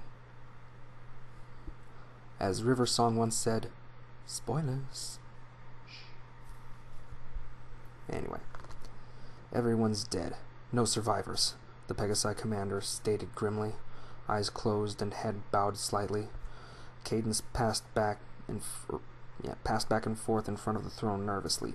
Manhattan had a population that was twice as big as Canterlot's. How could every pony resident there be dead? Are you absolutely sure? The princess asked firmly. Her fears were confirmed when her only reply was a silent nod. She stopped her pacing and looked over to the battle-worn stallions before her. She couldn't help but feel sorry for them. You are dismissed, she said. Relief swept over the exhausted stallions as they turned and left for the doors, but all but the commanding officer, who still stood where he was. Once he heard the double doors close, he took a step forward and spoke in a somewhat urgent tone. My lady, we did find witnesses from the mainland that saw the event. Cadence turned to the Pegasus and approached him in a quizzical look. What are you talking about? I thought you confirmed that there weren't any survivors in the city. The Pegasus nodded. There weren't, but ponies on the mainland did see the event occur. The commander tightened his jaw nervously. They claimed that the sky had suddenly darkened to the point where they actually saw the stars. Cadence gave the stallion a slack-jawed expression before realizing that it could mean Princess Luna has been missing ever since the battle in Canterlot. I'm sorry, I've read that wrong. Princess Cadence gave a slack-jawed expression before realizing what it could mean. Princess Luna had been missing ever since the battle in Canterlot, and there was only one pony she knew that could bring the night so easily. And since Discord's not a pony... Yeah. Her eyes closed, and a soft sigh left her. The possibility of Luna having been brainwashed by the unicorn she'd sworn to capture is very high. If he could do it to all those enslaved ponies, then it's likely that he could have done the same to her. There's more, the commander added. Apparently roars were heard. Roars? Yes. How so? The commander cleared his throat, which was very dry due to the lack of water he had to drink all day. Witnesses informed me that they heard roars, lots and lots of roars coming from within the city itself. Cadence felt herself tense. The alicorn knew that it meant one thing and one thing alone. Thank you for your information, Commander, she said. You may go. Yes, Princess. The commander bowed respectfully before trotting out the door tiredly. I'm sorry. How long do you plan on eavesdropping every meeting I have? Cadence asked loudly, her voice echoing the seemingly empty chamber. Oh, you're no fun. Discord pouted as he emerged from his hiding spot in one of the stained glass windows. Cadence rolled her eyes and shook her head. You heard everything, yes? She asked the Dragon Equus. You've mentioned that those dragons only come out in the dark. Is it them? Discord let out a heavy sigh and shrunk back to his normal size before standing in front of Cadence with his arms folded. Yes, he said. It appears that Somber must have had a reason for having Luna on his side. You think so too? Cadence asked sadly. That he brainwashed her? What other reason would he summon the night so easily? Discord replied.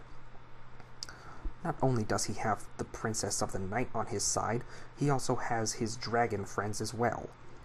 You said that these dragons will serve Sombra and Sombra alone. Cadence stared directly in his eyes. What are the odds of us succeeding if we were to face these dragons in battle? She asked in a whisper. Discord's jaw tightened and a grave look replaced the usual relaxed one he had. Very low, he replied. And that's with an entire fleet of Pegasi and Griffins combined. They wouldn't last a minute out there. Cadence gulped and shuddered from the images that flashed through her head from that statement. It would be raining blood and limbs. Water sources would be dyed in crimson while limbs littered the landscape. The air would reek of decay and blood. The Griffins and Zebras have already agreed to aid.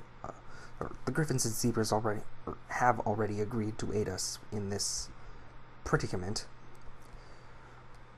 But we haven't tried the dragons yet.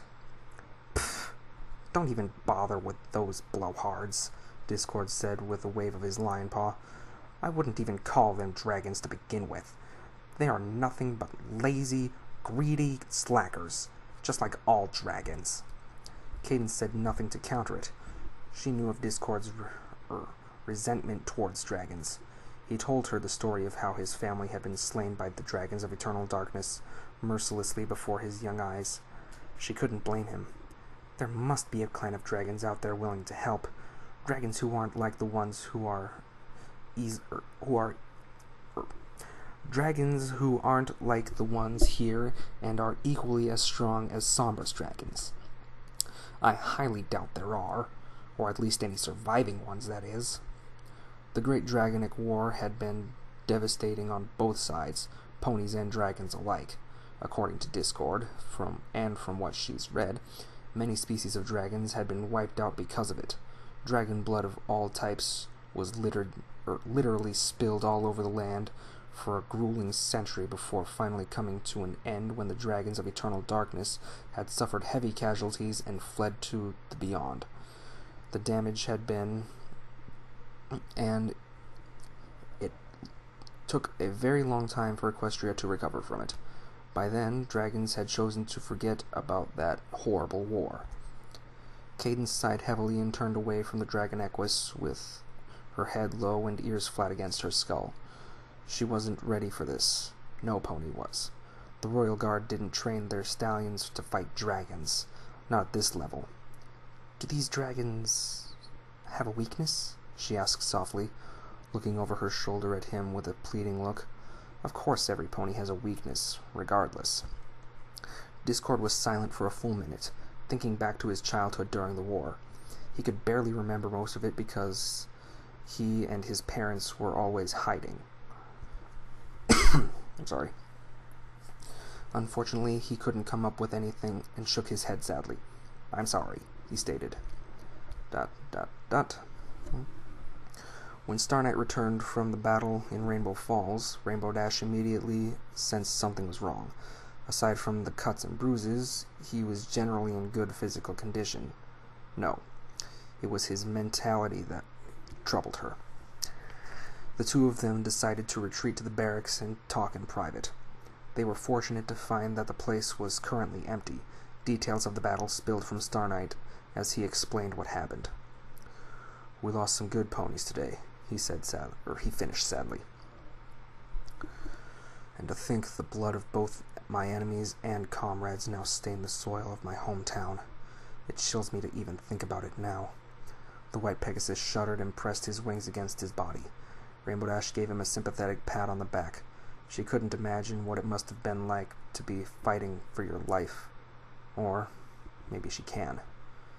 Anyways, it was still enough to even shaken the strongest of spirits, herself included. The thing is, though, Star's voice started to tremble. I maimed a pony in combat. What do you mean? Rainbow Dash asked. He was going to kill me. I had no choice. Star Knight closed his eyes. When I was little, my brother used to tell me that I would accomplish anything if I clear my mind. Clearing your mind is supposed to help you concentrate more. So I did just that. How did you maim him then? The white stallion swallowed the bile that had formed in his throat since the battle. I had my spear up. I was expecting to get him by the throat or something. I didn't even realize I stabbed him in the eye until I heard him screaming. Whoa, whoa, whoa, whoa, Rainbow Dash suddenly said, holding both her hooves up in a sign for him to stop. You mean to tell me that you stabbed him in the eye without even realizing it? My eyes closed. Star Knight rubbed the back of his neck nervously. I don't even... Sweet Celestia of the sun. The Pegasus closed his eyes slowly, and Rainbow Dash leaned into his side. Wait, no, I think that's supposed to be Star Knight that said that. I don't even... Sweet Celestia of the sun. The Pegasus closed his eyes slowly, and Rainbow Dash leaned into his side, rubbing his back in circular motions. I just want to forget, he whispered. I just want to forget it all ever happened. Rainbow Dash said nothing and gently pecked his cheek. I'm here if you ever need anything, she said. Dash. Star Knight turned his head over to her until their eyes met. Rainbow Dash leaned back slightly so that they had room for their muzzles. None of them had said a word for what seemed like hours. The noise of the other ponies outside filled the silence between them. Star Knight parted his lips slightly to say something, but no words came out.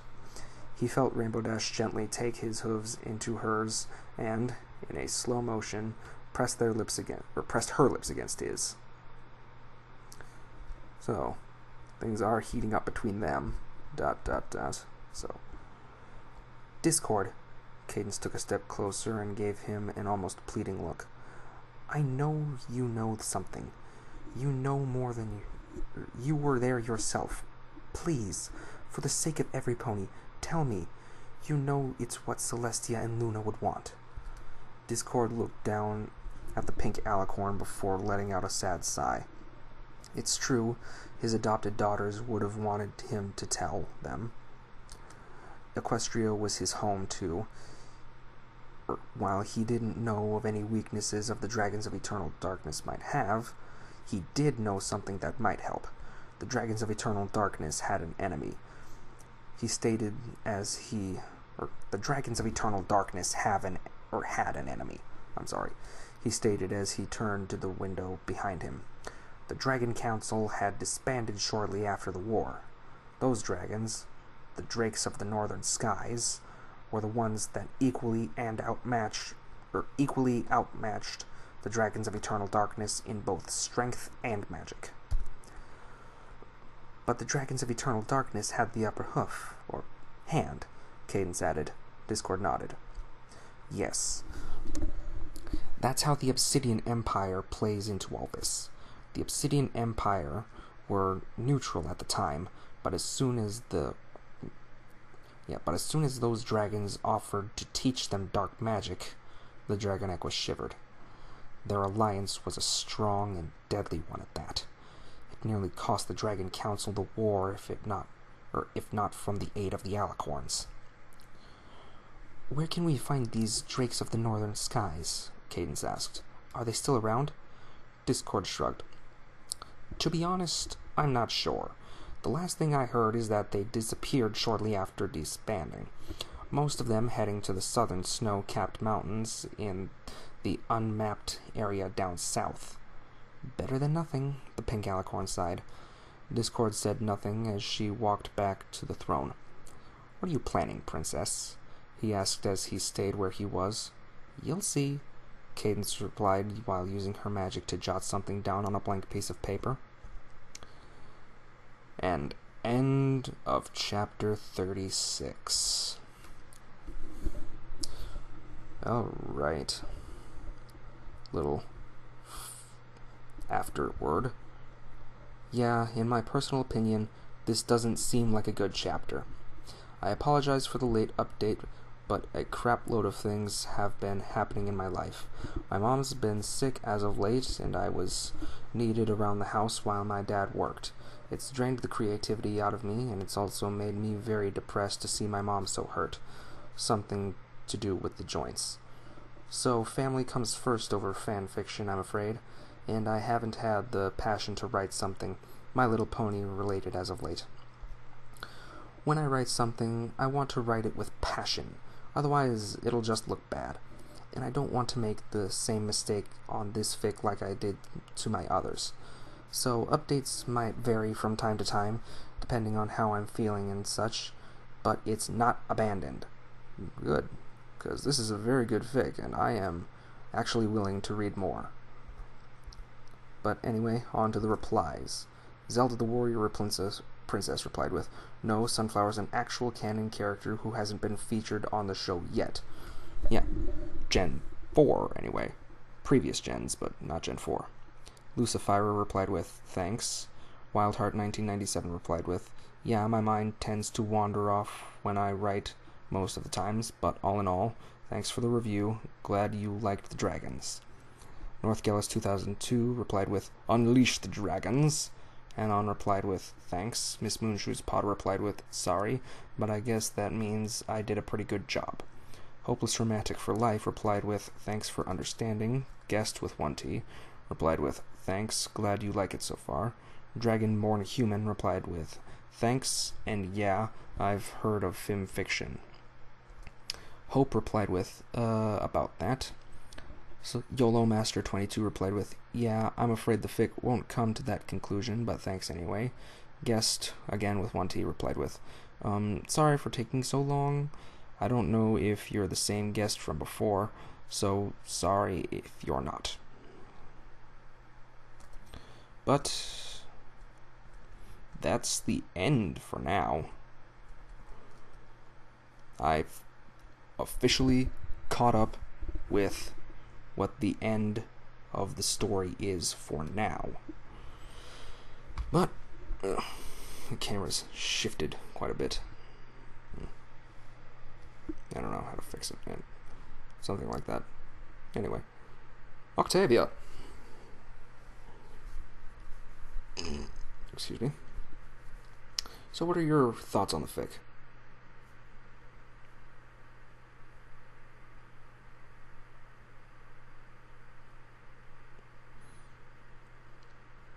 Yeah, that's true.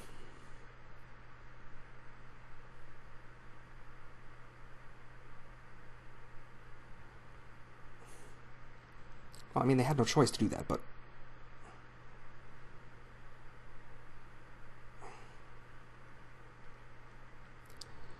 Alright, calm down, calm down, calm down. Don't overwork yourself.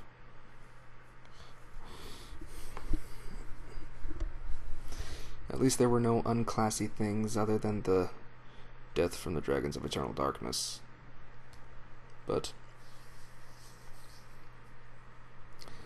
other than that, it is winding up to be a very good fic. Despite all the clap fic parts throughout. Those are the only downsides to this, in my opinion. Like I've said in the past, I am hardcore anti-clopper. That doesn't mean I won't accept it. I'm just saying you will never find me ever clopping. I just find it sick and wrong.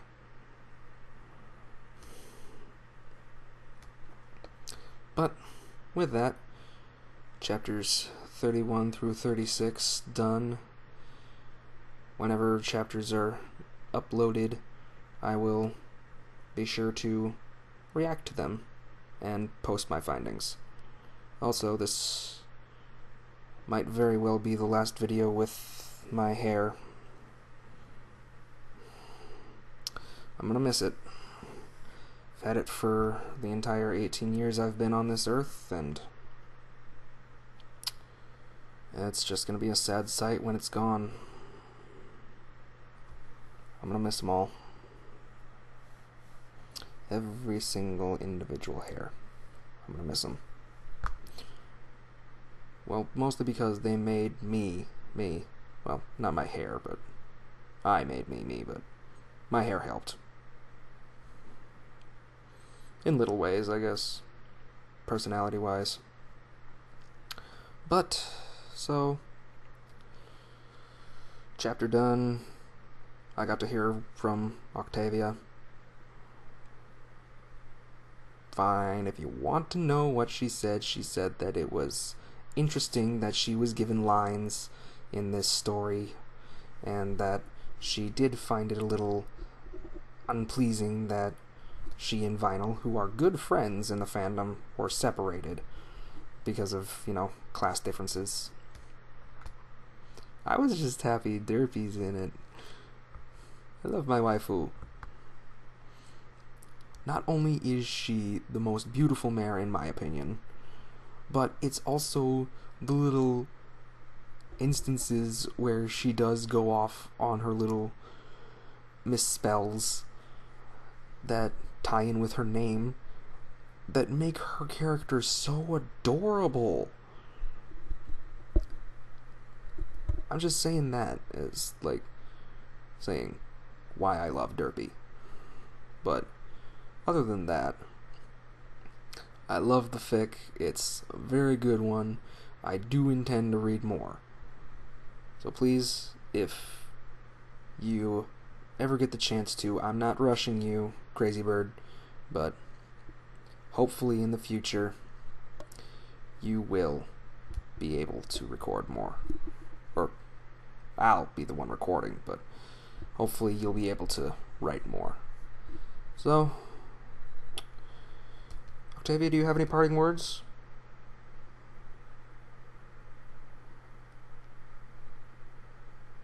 Alright.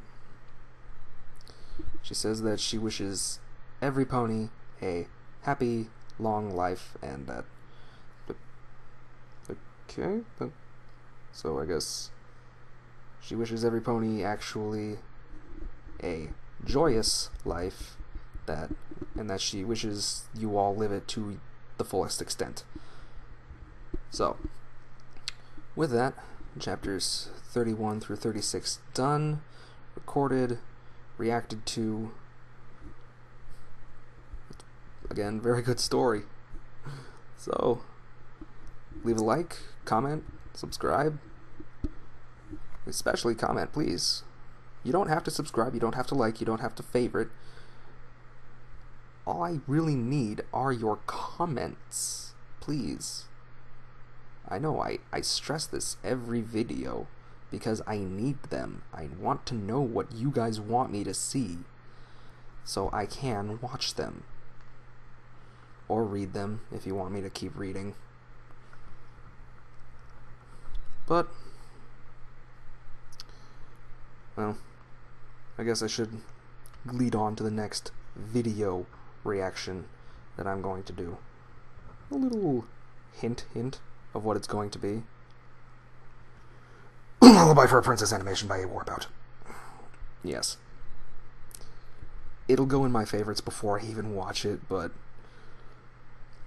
when I do watch it, it will be reacted to. I am fully going into that thing blind other than the animatic, which every time. But, so, with that, it's getting up to about the time we were last time. Fic done, heard from Octavia, gave her her parting words. So, with that, I bid you all a farewell. This has been pikafan003, and signing off. Farewell, my buffalo. Bro hoof.